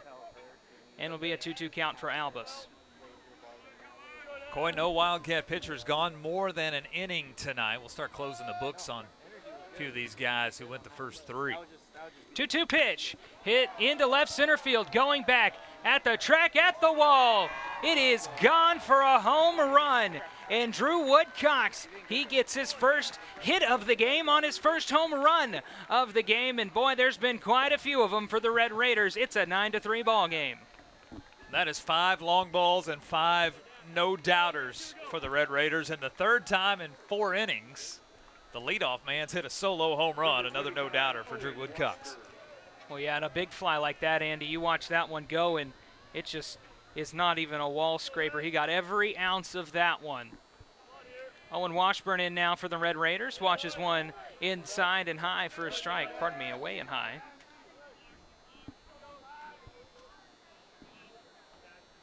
Washburn 0 for 1 in this ball game. Walk in the last inning. Watches that one low and away for ball 1. Boy, that was Woodcox's 8th home run of the year, 27th RBI. He's keeping pace with Gavin Cash. Cash was the team leader when the night started with 8. He now has 9. So Woodcox has matched. He now has 8. Close. Sorry, Andy. Boy, that's a good competition you want to be having if you're Tim Tadlock. 1-2 count. Washburn watches that one outside. Boy, we can close the line on the starter tonight, Cade McGarr. He worked the first inning, 1 run on 2 hits, 1 walk. Gave up the home run to Cash. He just worked that first inning. 2-2. Low, and we'll have a full count now. Chandler Benson worked the second inning, 3 runs on 4 hits, gave up a home run in that inning to Cade McGee. Also a few singles that generated some offense. 3-2 pitch. Outside, and Washburn, he's got his second walk of the ball game. And Texas Tech's got another runner on with nobody out, Andy. Well, it's just a matter of the Red Raiders have been able to get runners on the base paths and find ways to score them. Either manufacture it with consecutive singles or just hit one out of the ballpark. Here's Cade McGee, of course, had that home run that continued Texas Tech's scourge in the second. He watches this pitch from Albus and cuts at it there for strike 1. Coy Blaine Palmer worked the 3rd inning for Tech, gave up 4 runs on 3 hits. The Tracer Lopez 3-run home run, the big hit in that inning, and the first runs that Palmer had given up since February 18th. That streak comes to an end here tonight. And now Albus here in the 4th. You know, and Rick McCarty letting those guys finish out those innings, Andy, that can be a big deal for a guy's confidence to get out of a jam like that. Albus 1-1 pitch. Does not find the strike zone, and it'll be a 2-1 count. Coy, nobody in the Wildcat staff yet tonight has been able to get ahead of the inning. The leadoff man's been on all 4 times for the Red Raiders. It's just been hard to work ahead. And that's a compliment to this batting lineup. 8th in the country in batting average. And already 5 home runs tonight. There's a pitch right there that swung on for strike 2. Good comeback pitch there for Albus, Andy. Try to get him a strikeout here. Not a huge strikeout pitcher. He's got 18 on the year. And the pitch, that one is shot over into right field. Going back at the track, at the wall. Goodbye, home run, Red Raiders. Second of the inning, and the Matadors 2 more runs for them. And it is now an 11-3 ball game here in Abilene, Texas, as Cade McGee gets his 2nd of the ball game. Again, anything lifted to right field has a chance to get out of the ballpark. Rook, the right fielder, off the bat, looked like he would have a chance to make a play on this one. As he gets back and just runs out of real estate. 6th home run of the night for Texas Tech. I mean, Andy, nothing short of what we expected from the Red Raiders. First pitch there, a strike to Tracer Lopez, of course, who had a home run of his own in the last inning. 1 for 2 on the day, 3 RBIs, and a strikeout for him as he watches a pitch in there for strike 2. And it'll be a quick 0-2 count now for Dash Albus. McGee, who came in with just 4 home runs on the year, already with 2 here tonight. Albus is 0-2. And it'll be a ball. Well, Andy, Albus has found himself in some good counts here. Just the 2 long balls, of course, getting Tech back those 3 runs they lost in the bottom of the 3rd. 1-2 pitch will make it 2-2. Well, look at the bottom of this lineup tonight. Washburn in the 6th hole, he's scored twice. McGee has scored all 3 times. Lopez has already scored. Pompey's already scored twice. 6 through 9 tonight have been on almost every time. Left side of the infield, Gino D'Alessio's got it, and there will be the first out of the inning for Dash Albus. Again, that has not happened much tonight. 8 of the 11 runs have come from the bottom 4 guys in the lineup. Well, the first out's always big in an inning, Andy, and right there, a fly up. Now you see TJ Pompey stepping in. Watches one outside for ball 1. Pompey today, a single and a home run for him. 2 for 2 on the day. Solo shot all the way back in the last inning. 1-0 pitch. Whiffs at that one for strike 1. Now the 11 runs. This is the 17th time that Tech has scored double-digit runs. 1-1 pitch. Cut on and missed for strike 2. Now Albus, of course, working with a 2-strike count again. See Gavin Cash almost dauntingly on deck for the Red Raiders. 1-2 pitch from Albus. Swung on and missed, but it goes away, and Poppy's going to be able to run all the way over to first, and he's going to be on safely after the strikeout.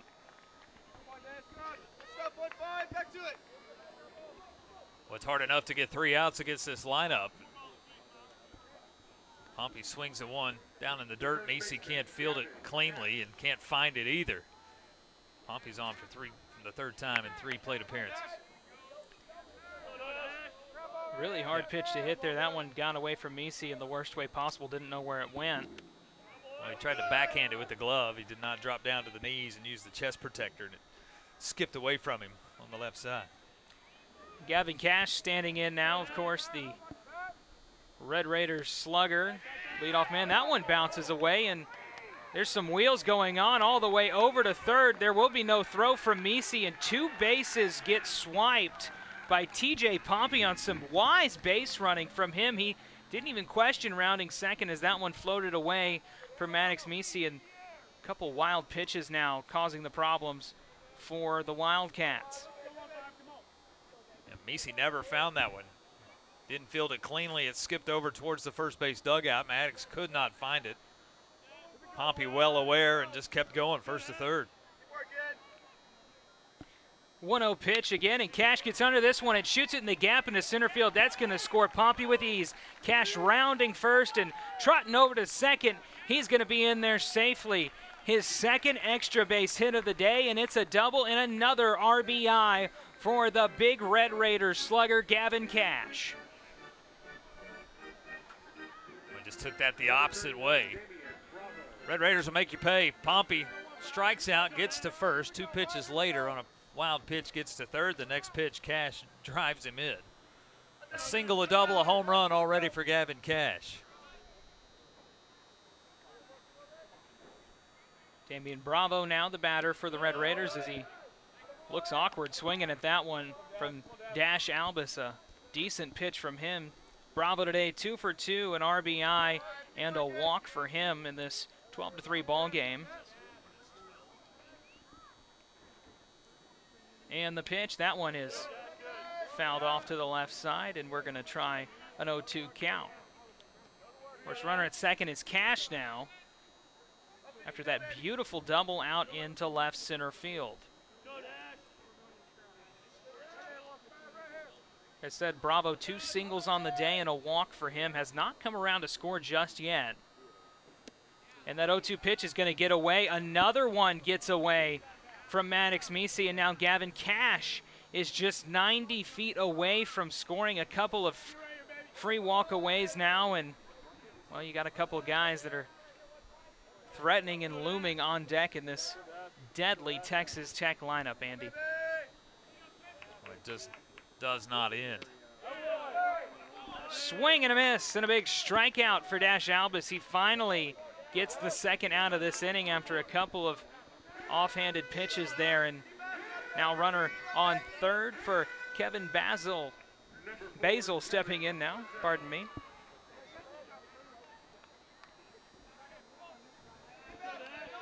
Yeah, Bazel tonight already a hit and a walk. 1 for 2 with a ground out in there too. A big single right there. That one gets away now, and Cash is going to come around to score. And now the Red Raiders have tacked on yet another run in this inning. Ball just getting away from Dash Albus and Maddox Macy, the battery, and another one brings home Gavin Cash. Well, that's 5 bases that ACU has given up. The strikeout, wild pitch that allows Pompey to get on the base pass. A wild pitch, Pompey goes first to third. Cash then goes second to third on a wild pitch, and then third to home. 5 extra bases and an additional out. You had a strikeout of Pompey. Too many opportunities for the visitors tonight. Bazel goes at that one. It's a 1-2 count now. Bases emptied now for the 2-hole hitter, or the 3-hole hitter, pardon me, for the Red Raiders. And what is now a 10-run ball game, Andy. An impressive inning from these Red Raiders. That one outside for a ball. 2-2 count now. Bazell, like you said, has gotten on twice today with a single and a walk.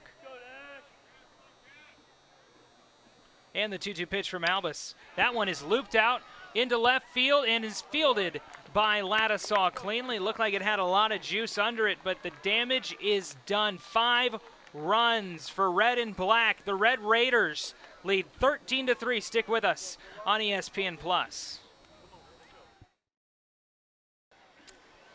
Well, what a look at that. A packed Crutcher-Scott field is, well, both sides have showed up really well for this one here in West Texas. Coy Ostlund, Andy Penny here at Crutcher-Scott, like we said, in Abilene, Texas. Beautiful sunset as it continues to go down here in Abilene, Texas. 13-3. The Red Raiders had quiet the inning there in the 4th, Andy. Well, if you're looking for a souvenir baseball tonight, right center field, back behind the wall, is the place to get 6 home runs for Texas Tech through the first 4 innings tonight. The wind has certainly helped, but the power has been there nonetheless anyway. First pitch in there from Hudson Luce is a strike. Texas Tech has hit 8 home runs 3 different times in their history. Back in the mid-90s a few times versus Missouri and Baylor, and did it versus the Bears in the mid-80s as well. So they're on pace to break that with 6 already through 4 innings. 0-2 count now to Greer. And the pitch, that one outside, swung on for strike 3. Hudson Luce gets a strikeout, his 8th of the season, and Benjamin Greer goes down swinging. Yeah, just chased one out of the zone.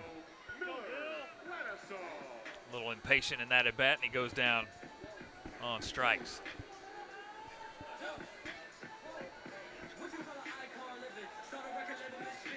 Miller Ladisaw now stepping in for the Wildcats. Double all the way back in the first, flew out, or popped out, pardon me, in the 3rd. He watches one and swings at it right there, and Luce has got an early strike on Ladisaw. The only extra base hit tonight for ACU, that double back in the first. 4 hits for ACU. Wildcats scored the 3 runs in the 3rd. They've also stranded 6 through the first 3 innings as well. That one on the ground, chopped and foul. And it'll be a quick 0-2 count.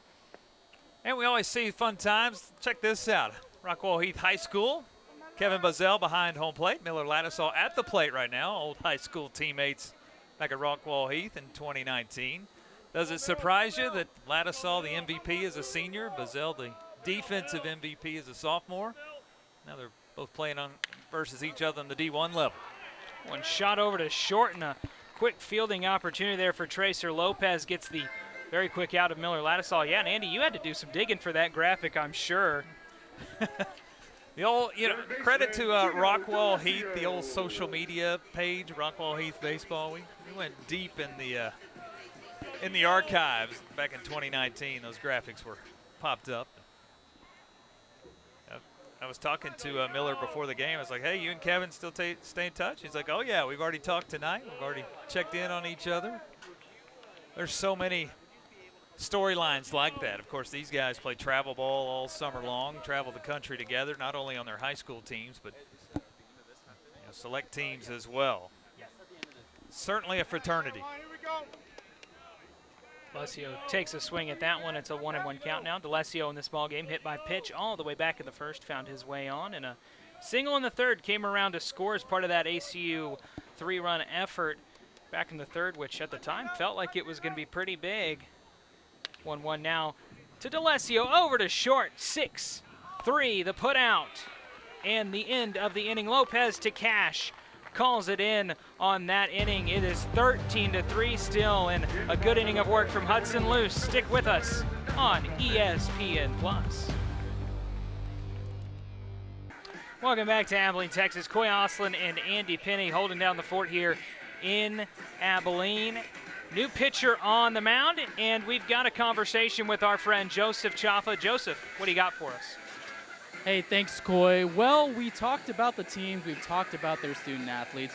let's talk about the two coaches for the Wildcats and the Red Raiders. For the Wildcats, head coach Rick McCarty heads into his 6th season this year. And, of course, for Texas Tech, they got a veteran in Tim Tadlock heading into his 11th season. And they said both before the game, this is the 6th time that these two teams have faced off against each other. Both Coach McCarty and Coach Tadlock talked about the relationship that they've had way back in the beginning of their coaching careers and talked about the meaningfulness and the impact and the competitiveness that these two programs have. We'll see how this game continues to shape out for both teams. Andy, Coy, back to you guys. Thank you so much, Joseph, and of course, coaching legends so far here in their careers. Chandler Freeman, the graduate pitcher on the mound now, the righty from Georgetown, Texas, and transferred in from Baylor. Andy, what do you know about him? Well, he is a good one as he's the 5th pitcher on the night. Freeman makes his 12th appearance, all out of the bullpen. 11 2/3 innings of work, 11 strikeouts, 6 walks, an ERA of 5.40, opponent batting average of 277. He'll take his chance against this Red Raider lineup. 13 runs on the board on 12 hits and against 6 home runs on the night. All right, he'll see Green, Woodcocks, and Washburn. And the first pitch is in there for a quick strike. To go back about what Joseph was talking about, these two coaches, of course, Tadlock in his 12th year, closing in on 450 wins. He's been to the College World Series, Omaha 4 times. Been an impressive run since he took over. 2014, 2016, 2018, 2019. And I think Rick McCarty's doing similar things here for ACU. He took over a program that was 3-27 in conference the year before he got here. 3 consecutive 30-win victories for the Wildcats, 30-win seasons. 0-2 pitch finds him onto the zone. I mean, Tadlock, you talk about a 2-time National Coach of the Year. Those 3 Big 12 titles for him. He's surely got the resume that you'd want from any college coach and has made a home in Lubbock. 1-2 pitch from Freeman. Low, it'll be a 2-2 count. I'll tell you, Coy, I was fortunate enough to live in Lubbock at the time when the Red Raiders were making that run. Danlaw Field when they got in against the College of Charleston in the Super Regional, back-to-back 1-0 ball games to qualify for the College World Series for the first time in 2014, and just the start of something special for Tim Tadlock. 2-2 pitch bounces in there. It'll be a full count now. Green's worked his way back into this one. Has not got on base in this game. Would be the only Red Raider to not do so far. The 3-2 pitch to Green. Outside, and he's ended that streak right there. The walk to Austin Green, a leadoff runner for the Red Raiders. Number 50, Drew. 4th consecutive inning where they've had someone on base right off the bat. 5th, pardon me. In the early walk now with Drew Woodcock stepping in now. Had that home run to lead off the 4th inning. And started what was an impressive 5-run effort from the Red Raiders. Pitch from Freeman outside for strike 1.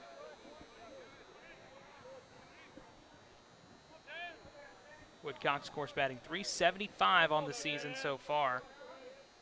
1 for 3 in this ball game with that home run. 0-1 pitch. That one was whiffed at right there. A good pitch from Chandler Freeman.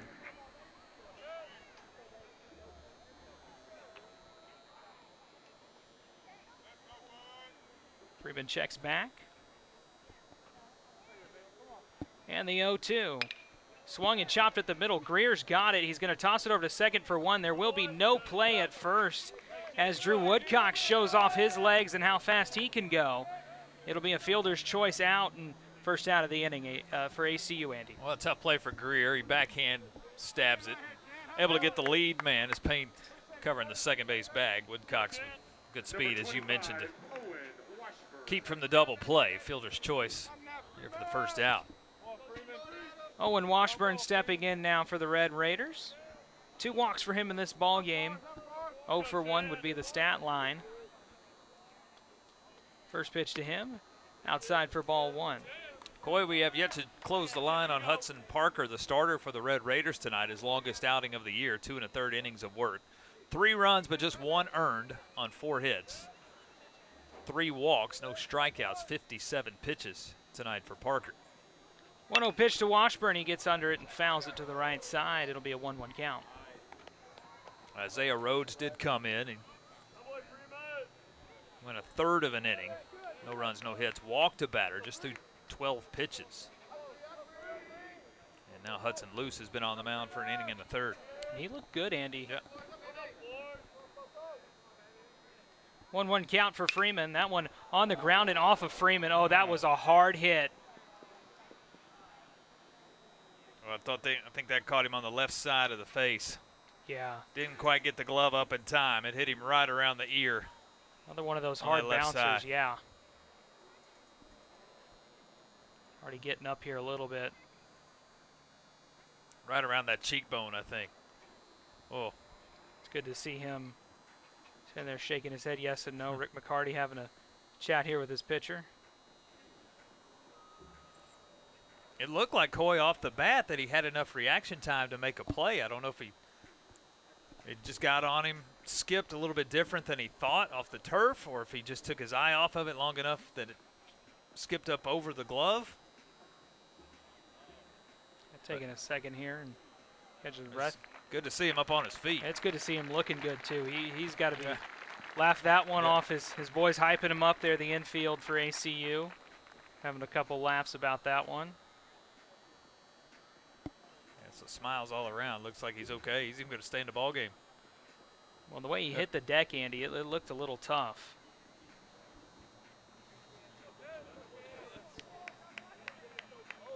Looks like he's good to go. Rick McCarty going to retreat back to the dugout. And Jet Mitten's going to let Freeman throw a couple here just to find his groove, see how he's feeling.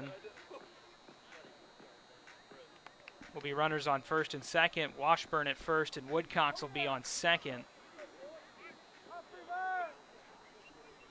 Freeman having a conversation now with Meese. Jet Mitten says everyone's good to go, and we're going to get set here. That was a tough shot right there, but Freeman took it well, and here's Cade McGee now stepping in. 2 homers on the day for the Red Raider third baseman. 2 for 2, 3 RBIs, of course. A big day for him, Andy.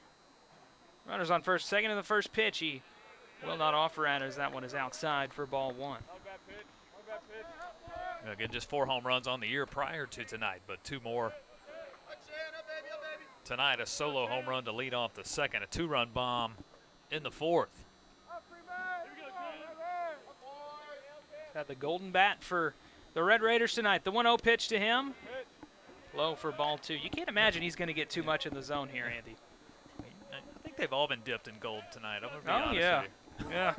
They've looked really good. It's hard to pick a player of the game when you're batting like the Red Raiders have so far. Runners on first and second. 2-0 pitch. Outside for ball 3. Tracer Lopez on deck. He's got him a home run back from the 3rd inning. Other than that, he is 1 for 3.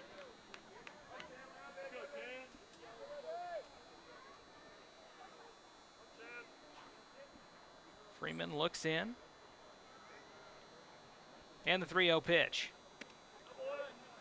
Inside, and I mean just barely, ball 4. So a walk, a 4-pitch walk for Cade McGee, Cade McGee gets him on for the 4th time today. He was going to stay 2 for 2 so far, and Tracer Lopez going to step in now with the bases loaded. Well, this is a team that's so patient at the plate. In top 10 in the country in walks this year. McGee actually leads the team in walks. His first one, check that, his second one tonight.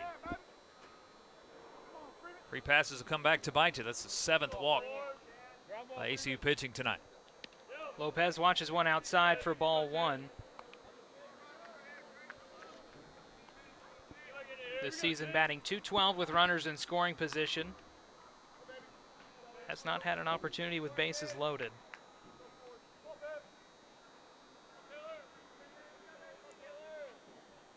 Freeman gets the sign and the 1-0 pitch. in there for a strike. That was a good pitch right there, Andy. Use the outside portion of the plate to get that strike. Lopez, the only opposite field home run tonight. He powered one out to left. Everything else has been the right center field power alley. That was all strength on that one, Andy. 1-1 pitch for Freeman. Just barely ball 2. And it'll be a 2-1 count now. Coy, Texas, and Texas State play their 2-game midweek series this week. Last night in San Marcos, tonight in Austin. Texas won last night 9-1. That one on the ground and through. That'll be a base hit. 1 run's going to score. No one's going to round second. They're going to stay loaded on an RBI single for Tracer Lopez as Woodcocks comes around to score, and the Red Raiders tack on 1 more run. It is 14-3. A good piece of hitting. Take it where it's pitched on the outside portion. Just hit it the opposite way. Big hole as the ACU infield had shifted over, playing heavy on the right side. There was a big hole there. And station to station baseball. It's another RBI for Tracer Lopez, his 4th one tonight. TJ Pompey stepping in now. First pitch to him on the ground and foul. Pompey, he's got him a good stat line so far in this one. Got on with that strikeout that got away from Misi in the 4th. He had a home run in the 3rd. And a single came around and scored off of in the 2nd. 2 for 3 effort for him today, Andy. This bottom of the lineup just continues to fill the diamond with getting on base and running all the way around and scoring runs. Gets under that one and drives it to right field. Going back at the track, at the wall. Texas Tech, goodbye home run. TJ Pompey's got him his 2nd home run of the day, and this one is as grand as it gets. A 4-run shot for the Red Raiders second baseman, and it's now 18-3 in Abilene, Texas. Again, that's sheer power, just the opposite way. The ball low in the zone. Pompey able to get up underneath it, drive it out to right field. He's got 5 RBIs on the night. Yeah, and Rick McCarty coming out here to have a conversation with Chandler Freeman, and just a tough deal right now for the ACU pitcher. Again, another just outstanding 5-run inning, and going to go to the bullpen. It's going to be a righty, and we're going to have it for you here in just a second. Stick with us on ESPN Plus. New pitcher for the Wildcats.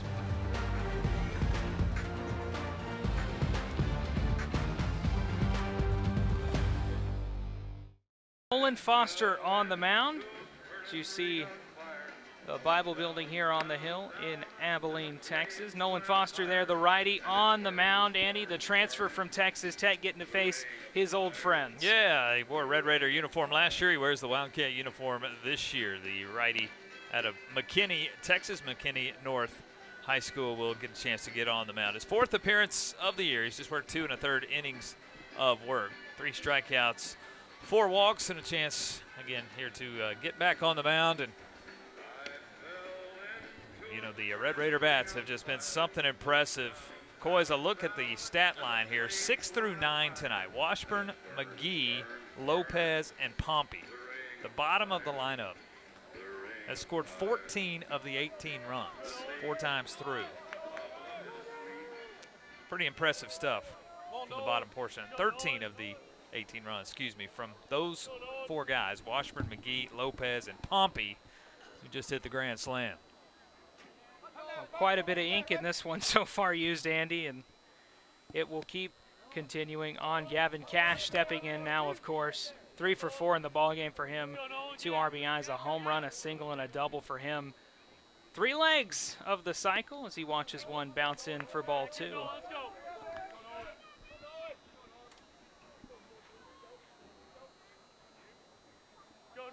That home run, the 7th of the night for Texas Tech. Again, the most in history is 8. Well, that one gets under, and that one is lifted so far. And goodbye home run. Andy, what's that count now? What we're talking about right then, Gavin Cash, number 2 in the ball game for him. That ties a record, a Texas Tech record for the 4th time in history, 8 long balls in a ball game. Gavin Cash, just the opposite field shot. Makes it look easy. 10th long ball of the year for Gavin Cash. What an amazing effort we're seeing, Andy, from Texas Tech's lineup here in this ball game. Something that you don't see too often as a team go out and play this well. Letting the whole world know that they're ready. Damian Bravo stepping in now and shoots one off to the left side and foul for strike 1.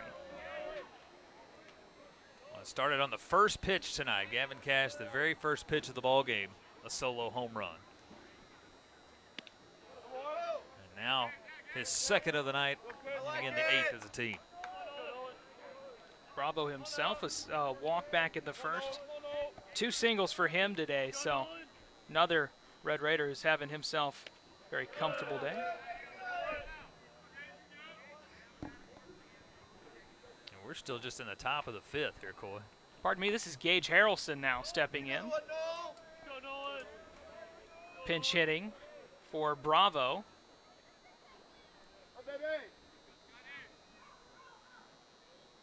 1-2 pitch to Harrelson. Outside, he rung him up. Big strikeout pitch there for Nolan Foster. His first strikeout of this ball game and 4th on the season for him.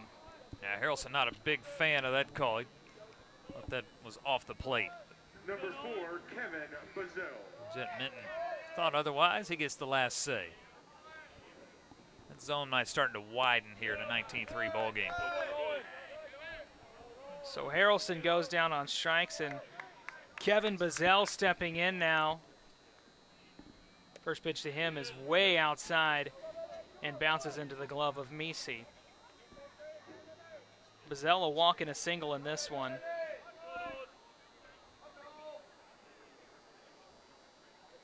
1-1 pitch. Bounces away as you. Yeah, here's a look at those 3 guys, the transfers. McGarr we saw in the first inning. Foster on the mound now. Both of those guys in Red Raider uniforms last year. Max Huffling in the ballpark tonight. He's worn ACU uniform the last 3 years. He's in red and black tonight. Would love to see old Huffling get on the mound tonight if we get a chance. That one on the ground and away. You know, we talked about Huffling was on the mound last year in the crazy weather delayed for 2 weeks game. Got into the 6th inning with a no-hitter versus the Red Raiders. Got into some trouble in the 7th. Texas Tech bats got hot. They came back to win, but Huffling did his job for 6 innings. In 2022, when ACU won at Danlaw Field, Huffling went the last 3 innings and got the save in the 8-5 win. No runs, no hits, 7 strikeouts versus the Red Raiders in 2022. When Tim Tadlock was asked about what he thought when he saw Max Huffling's name in the transfer portal, 2 words: call him. Yeah. They did. It worked out. Huffling's in a Red Raider uniform this year. And, you know, you got a pitcher that frame size that can deliver like Max Huffling can. You want him as bad as you can. 3-2 now the count to Kevin Bazell.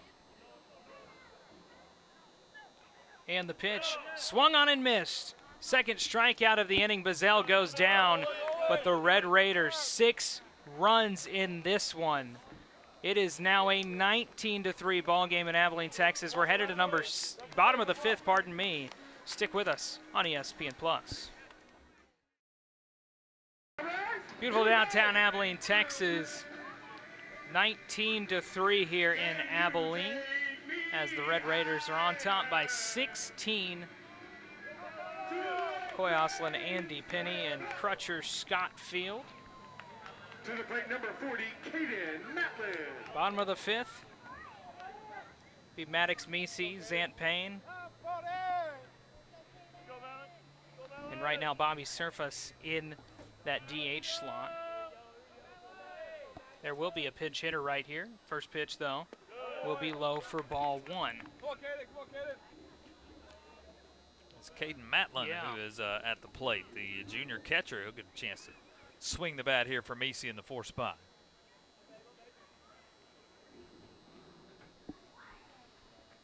Matlin this season, 203 batting average and just 59 at-bats for him. He's the junior, the transfer from Dodge City Community College. Hudson Luce still on the mound. He's worked an inning and a third. No runs, no hits, 1 strikeout.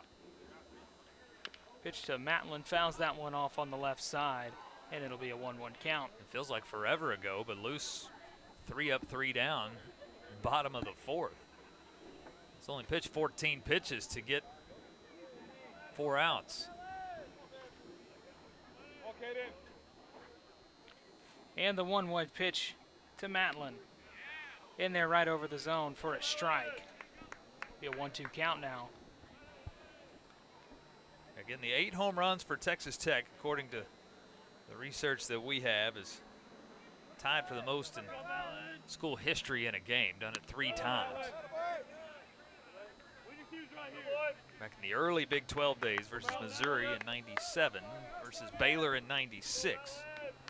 Also versus Baylor in 1984, back in the old Southwest Conference days, digging way into the archive machine. 2-2 outside. You know, Andy, what I love about college baseball, you know, you see conferences continue to shift, but those old rivalries always seem to find themselves. Of course, you talk about Texas Tech playing Arkansas here soon. Old Southwest blood there. Played A&M earlier in the season. Or pardon me, got that mixed up there, but well, they're on a little Southwest Conference streak. Played Houston last weekend for 3. Yeah. Arkansas this coming week. TCU this weekend, old Southwest Conference team. So back in the Larry Hayes days, it feels like a road trip here for the Red Raiders. 3-2 count to Matlin. Gets under that one, and I mean rips it to left field, going back at the wall. It is foul. That one just arced foul. Matlin really wished that one had stayed straight, but that one just continued to arc further and further foul.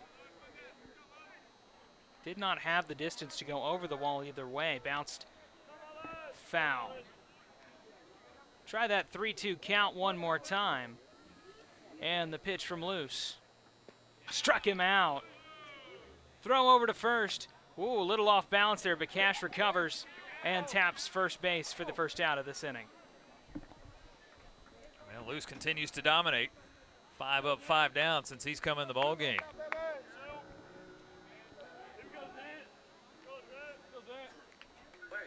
Zant Payne stepping in now.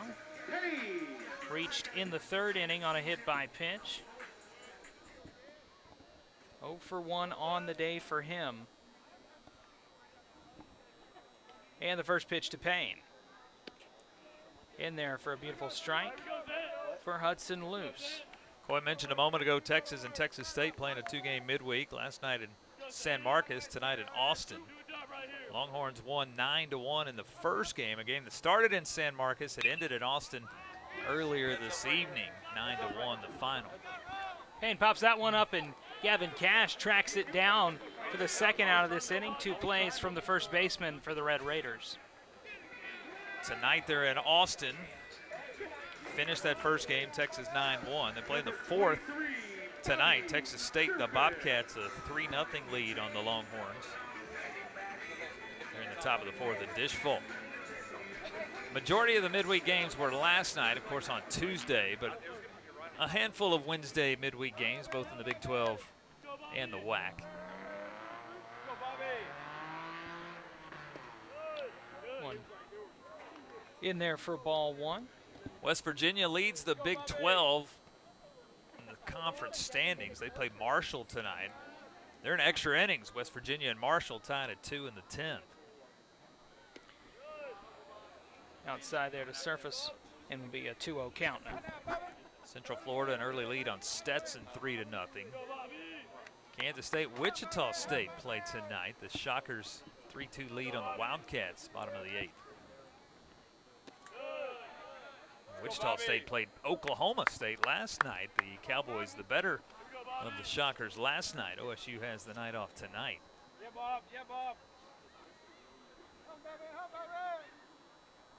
3-0 pitch. Surface 4-pitch walk there. and he will reach. First walk of the day for Hudson Luce, and a runner now on first. See another pinch hitter stepping in now for the Wildcats. It will be Jack Nielsen stepping in to take over first base duties for DJ Van Atten. Nielsen get a chance to swing.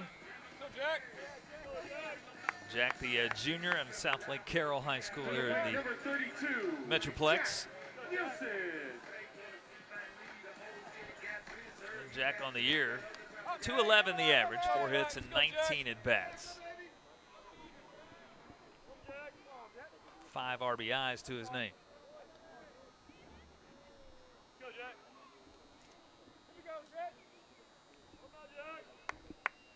Now runner on first, 2 outs. Luce's first pitch to Nielsen, right over for strike 1. Luce has matched his longest outing again of the year at 2 innings. He did that versus ACU back on March 19th. No runs, 2 hits that night. Similar numbers here tonight. And he's looked stellar, and he's looked really good. Under control. 0-1 pitch in there for a strike. 6'7" frame on the mound coming from the left arm slot. It's something impressive.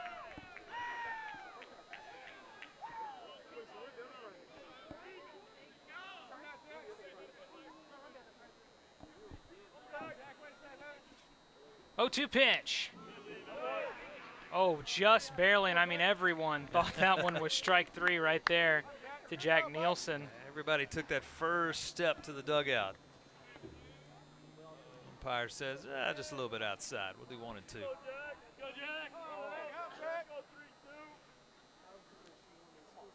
And now the 1-2 pitch to Nielsen.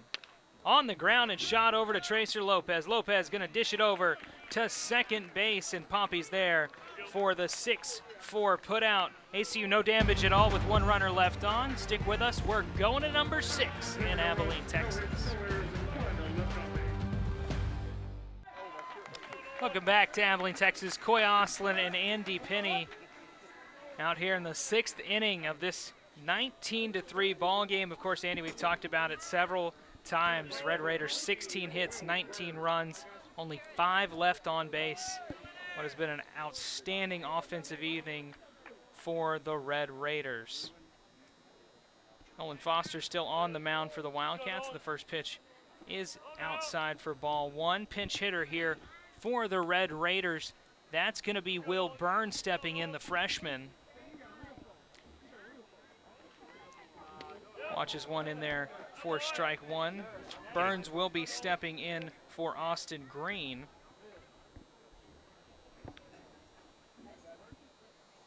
Well, it's hard to leave runners on the base pass when they go all the way around when they hit it.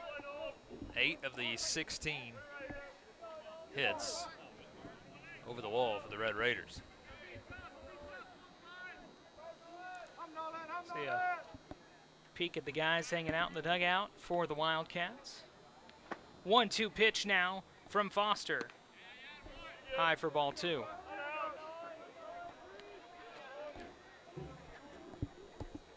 Couple defensive changes for ACU. Caden Matlin will stay in at catcher.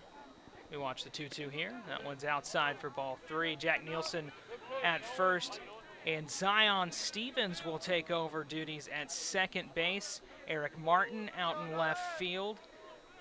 And that will be it so far for the Wildcats. Benjamin Greer moving over to third base from second.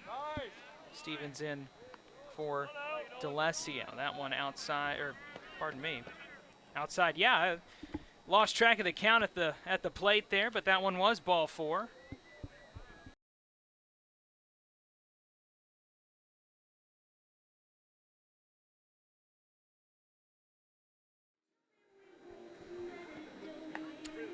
Welcome back to Abilene, Texas, the outside of beautifully renovated Moody Coliseum. Wonderful job done there. And hey, here's a story.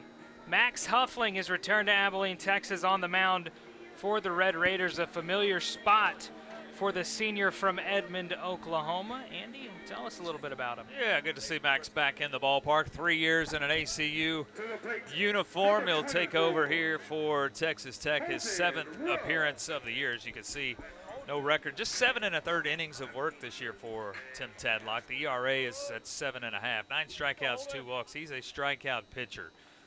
Just not quite as many opportunities for Max to get on the mound, but he will get a chance here in the bottom of the 6th. First pitch from him will be high for a ball.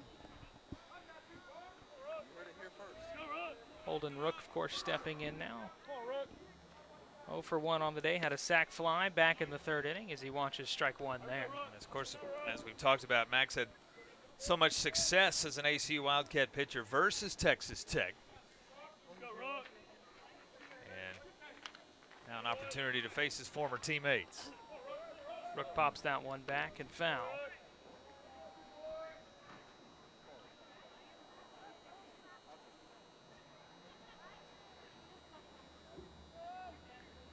One-two pitch to Holden Rook for Max Huffling.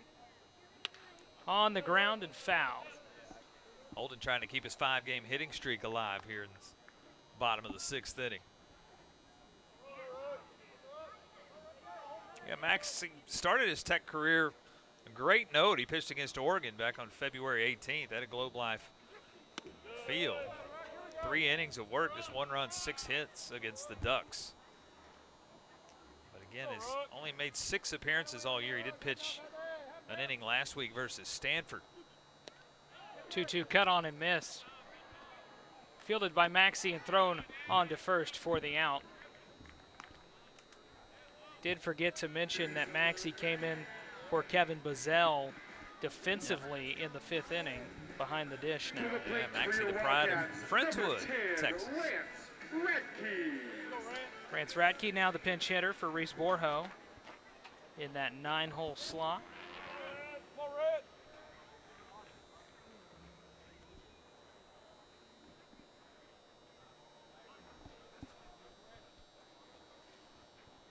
And the pitch to Radke.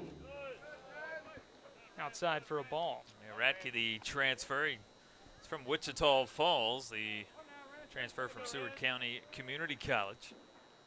Having a nice debut season for the Wildcats. That one gets away from Huffler. 265 the average, home run, 6 RBIs, 382 the slugging percentage for Rance.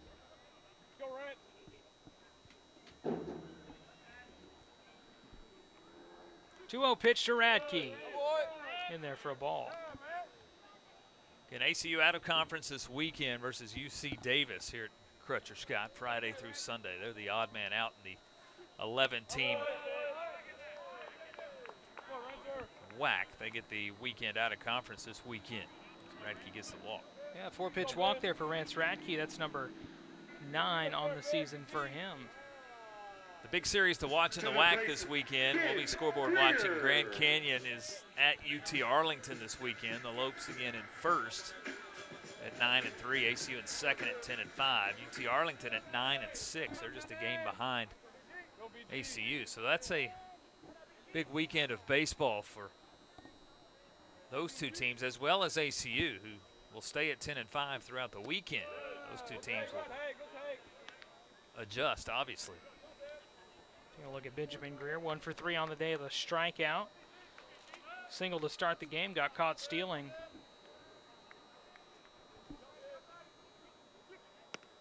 One inside for ball 2.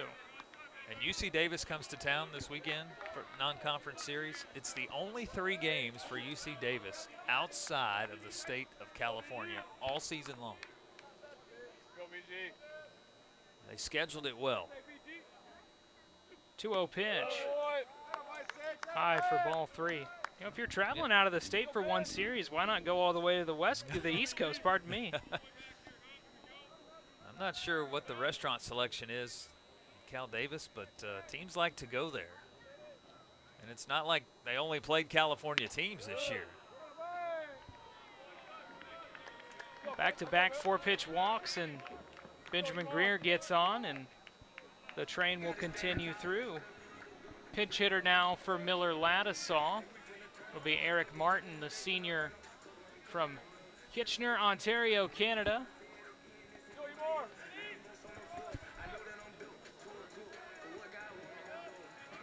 Martin's 19th at bat of the year. He'll get a chance here for Ladisaw, as you mentioned.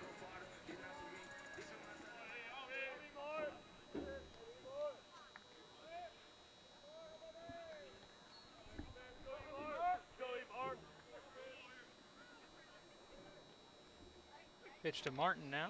In there for a strike for Huffling. His first strike in 8 pitches. The big series this weekend in the Big 12, Kansas State at Oklahoma. OU tied for first with West Virginia. Kansas State right behind, a game behind at 7-5. So that will be one to watch. West Virginia this weekend plays host to Central Florida. West Virginia, OU are tied at 8-4. Kansas State, Oklahoma State, Cincinnati, and Texas all 7-5. And Tech and Central Florida at 8-7. They've played the extra conference series already, but really 1 through 8 in the Big 12 are all within a game and a half of each other.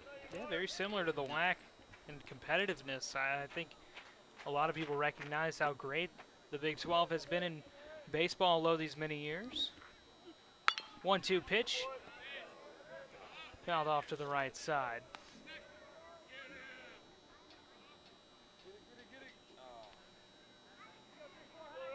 The WAC will be fun these last 5 weeks. And ACU's schedule, I don't know if favorable is the right word, but 3 of their last 5 series are here at home. Even the midweek games are here at home. Rick McCarty, he and I were talking prior to the game. He said, you know, sometimes people don't understand how difficult it is when you play road games because you don't get a chance to practice. You're either playing or you're traveling or you're in school. There's really not opportunities to practice when you're on the road very often just because of the logistics of trying to get somewhere. 2-2 popped up into center field and fielded cleanly by Tracer Lopez at short for the second out of this inning.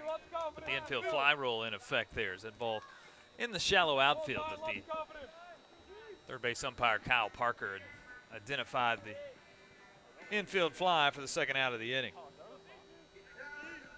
Now batting, number 0, Zion But for Stevens. ACU, California Baptist next weekend, then at Utah Tech, at home for UTRGV, and then the big series, if 3 weeks from now it has as much relevance as it would this weekend, as ACU will travel out to Grand Canyon. They'll play out in Phoenix. Sure, a lot of eyes will be on that one. Zion Stevens, the batter now for ACU, 143 batting average this season for him. No RBIs, just 7 at-bats this year for number 0. 0-1 pitch to him from Huffling. Of course, the WAC tournament, when we get there, Mesa, it sets up differently than what you might see in the Big 12. The top 8 teams in the Big 12, you play double elimination, but it's 1 versus 8, 2 versus 7, you know, and continue down that. That's not how the WAC tournament is set up. It's very favorable to the higher seeded teams. The WAC would prefer to have a higher seeded team make it in a 1-bid league into the NCAA regionals, where in the Big 12 you'll have multiple teams make the regionals. But the first and second place teams make it all the way to the semifinals before they even have to play. And then it's double elimination at that point. It's always a fun tournament, Andy. Yep. A couple surprises here and there, some teams that show up and then the next season look pretty good. Some coming out parties for a couple of programs. Utah Valley last year. Made it all the way to the championship game. They just ran out of pitching. 2-2 pitch. Stevens on the ground to short. It's going to be scooped and thrown over to second to end the inning. Nothing from ACU. It's still 21-3. Hey, happy birthday, Mom. We're headed to the 7th. 21-3 ball game. Welcome back to Abilene, Texas. The Banana Races finding their way around the track. Look out, there may see some Texas Tech home runs headed that way as you see a stumble right there in center field. And new pitcher on the mound for the Wildcats, it's Parker Matthews from Humble, Texas, the freshman. Andy, what do you got? Yeah, Matthews a chance to get out, get some work here in the top of the 7th. He makes his 9th appearance of the year, 9 innings of work, 6 runs, 5 of those earned, so an ERA right at 5.00, 11 strikeouts, 10 walks, an opponent batting average of just 188 for the freshman, and he'll take over on the mound here in the top of the 7th. And time to take ACU back on this one, and to take us home in this one, Andy Penny. 21 runs, 17 hits, 1 error for the visitors, the Red Raiders. 3 runs on 4 hits, 1 error tonight for the Wildcats as well. If you're just tuning in, it's It's been 9 home runs tonight for Texas Tech. You heard right, 9 To the plate, number deep 16, flies Landon by Strickland. Texas Tech. According to our numbers, that is a new school record with 9 home runs here tonight.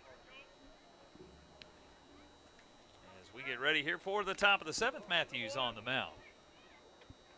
And we'll probably see an abundance of pinch hitters. We'll see Landon Stripling here bat for Gavin Cash in the leadoff spot. Stripling out of Lawrenceville, Georgia. Let's go, P-Matt. 286 the average on the year. It's 20 out of 70. 3 home runs, 16 RBIs. Yeah, 70 at bats for him this year. Slugging a good 443 for him. 400 on base. Red Raiders have scored in all 6 innings thus far tonight. Stripling will lift this one into left field. And underneath it, making the catch is Martin. And 1 up, 1 down here in the 7th. 1 in the first, 3 more in the second, 4 in the third. Tech had an 8-0 lead. Wildcats with 3 in the bottom of the Number third. 2, Gage Harrelson. Made it 8-3, but since Tech with 5 in the 4th, 6 in the 5th, 2 more in the 7th. The 21-3 lead. First pitch here on the inside. Look out. Gage Harrelson take one off the leg. It's hit by a pitch. Not a fan of that one either. Yeah, a tough shot right there. You know, if you want to get hit anywhere, that's kind of where you want to take it, but right there, there's no way to prepare for one coming in like that. Just for the record, I don't want to get hit anywhere. Just remember that. 1 on, 1 out. Here's Dylan Maxey, his second plate appearance. Struck out his first time. Fastball in by Matthews. Sophomore again out of Friendswood, Texas, down in the Houston area.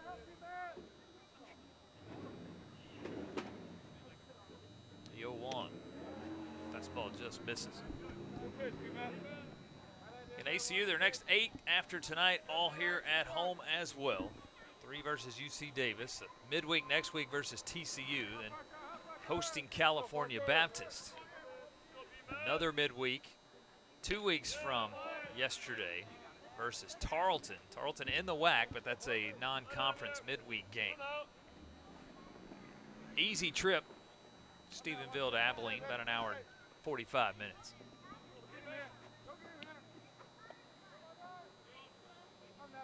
It's been good for ACU to have the Big 12 all around them. Of course, these midweek games with Tech and TCU, Baylor, Texas, all on the schedule. Tech and TCU gracious enough to make return trips here to Abilene this year. Baylor's been here before, but not this year. There's a pitch fouled back. 2 balls and 2 strikes. ACU will get a game on the road at BYU later this year.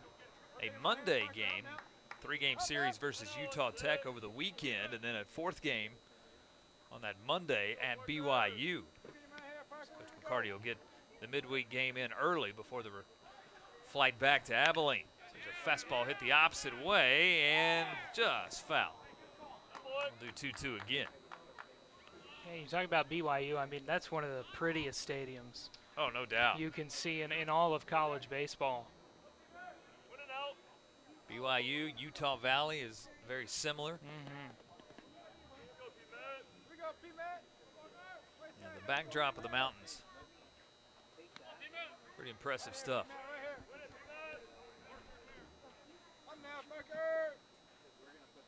Tech has already played BYU this year, 1-2 out of 3 in Lubbock. Here's a 2-2 pitch. Fouled out of play, we'll do it again.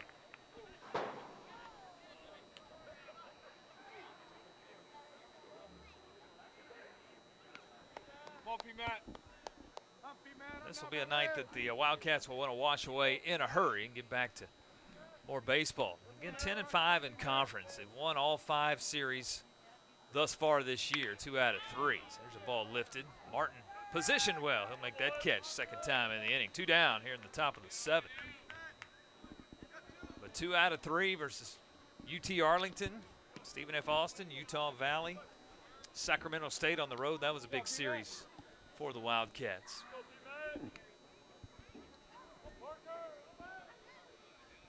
And I think the weekend pitching staff is really starting to firm up for Rick McCarty. Austin Glaze, his best performance maybe of his career. Here's a ball flared off the end of the bat. It's caught over at first base, and the side is retired.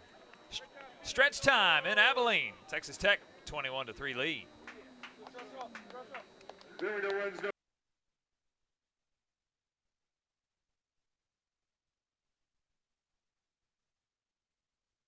Upcoming schedule, as we said, UC Davis will be here this weekend. Midweek for next week, TCU will be here, then California Baptist 3-game series beginning Friday of next week. For the Red Raiders, the road trip is just underway. Again this weekend at TCU, a midweek next week versus the #1 team in the country, the Arkansas Razorbacks, Tuesday and Wednesday. So 6-game stretch on the road. New pitcher here in the bottom of the 7th is the new pitcher Carson Ball, the lefty, the junior. He'll take over on the mound here, Coy.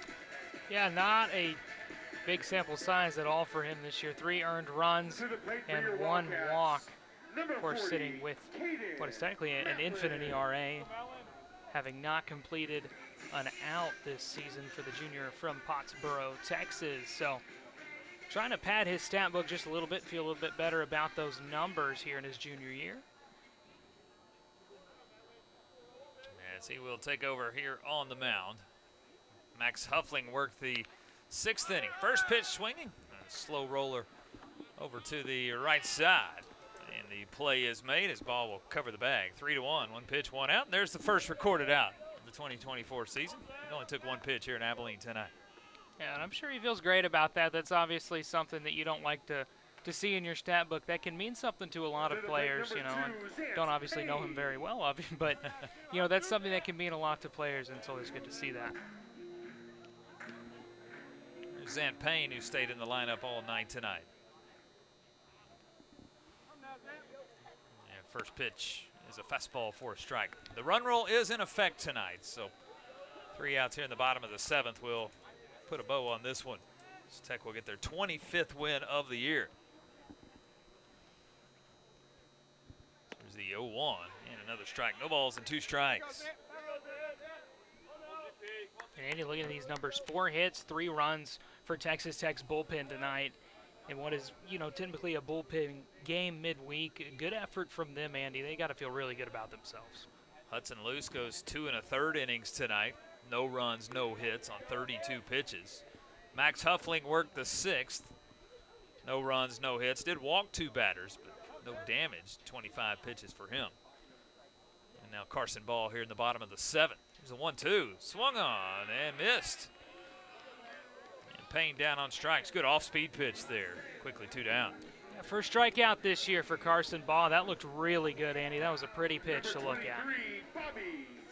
And Bobby Surface back to the plate with 2 outs. Get 9 home runs for the Red Raiders tonight. Gavin Cash has 2 home runs. Drew Woodcock's 2 home runs. Cade McGee 2 home runs. Tracer Lopez a home run. TJ Pompey with 2 home runs. One of those a grand slam. 9 home runs for the Red Raiders tonight in Abilene. Surface walked.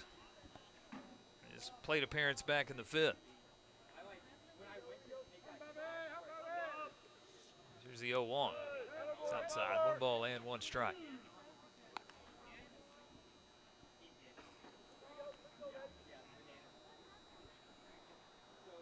I think Arkansas has been watching this.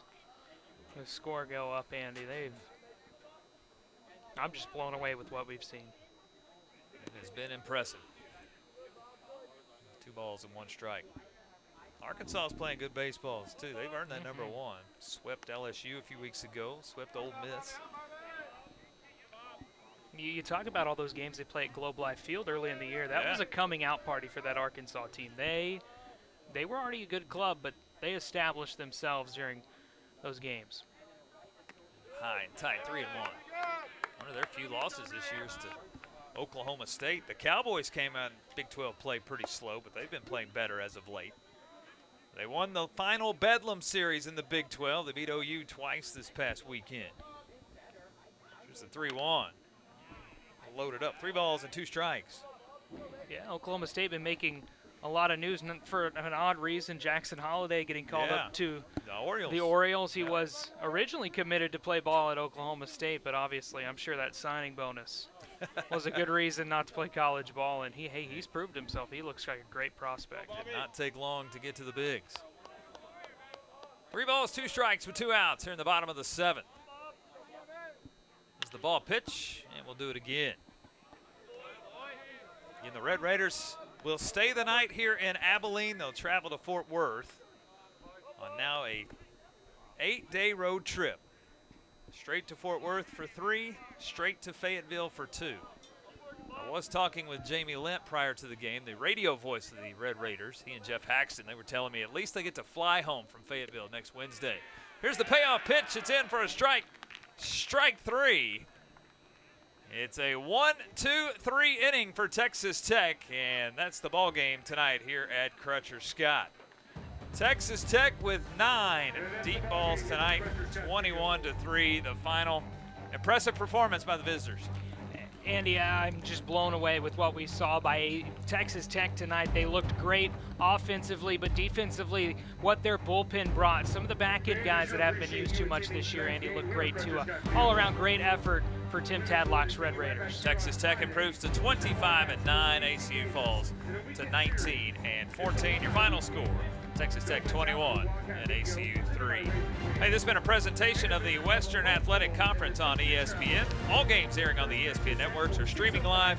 They're archived on the ESPN app. Until next time, for Corey Oslin, Joseph Chapa, the whole crew led by Hutton Harris, I'm Andy Petty.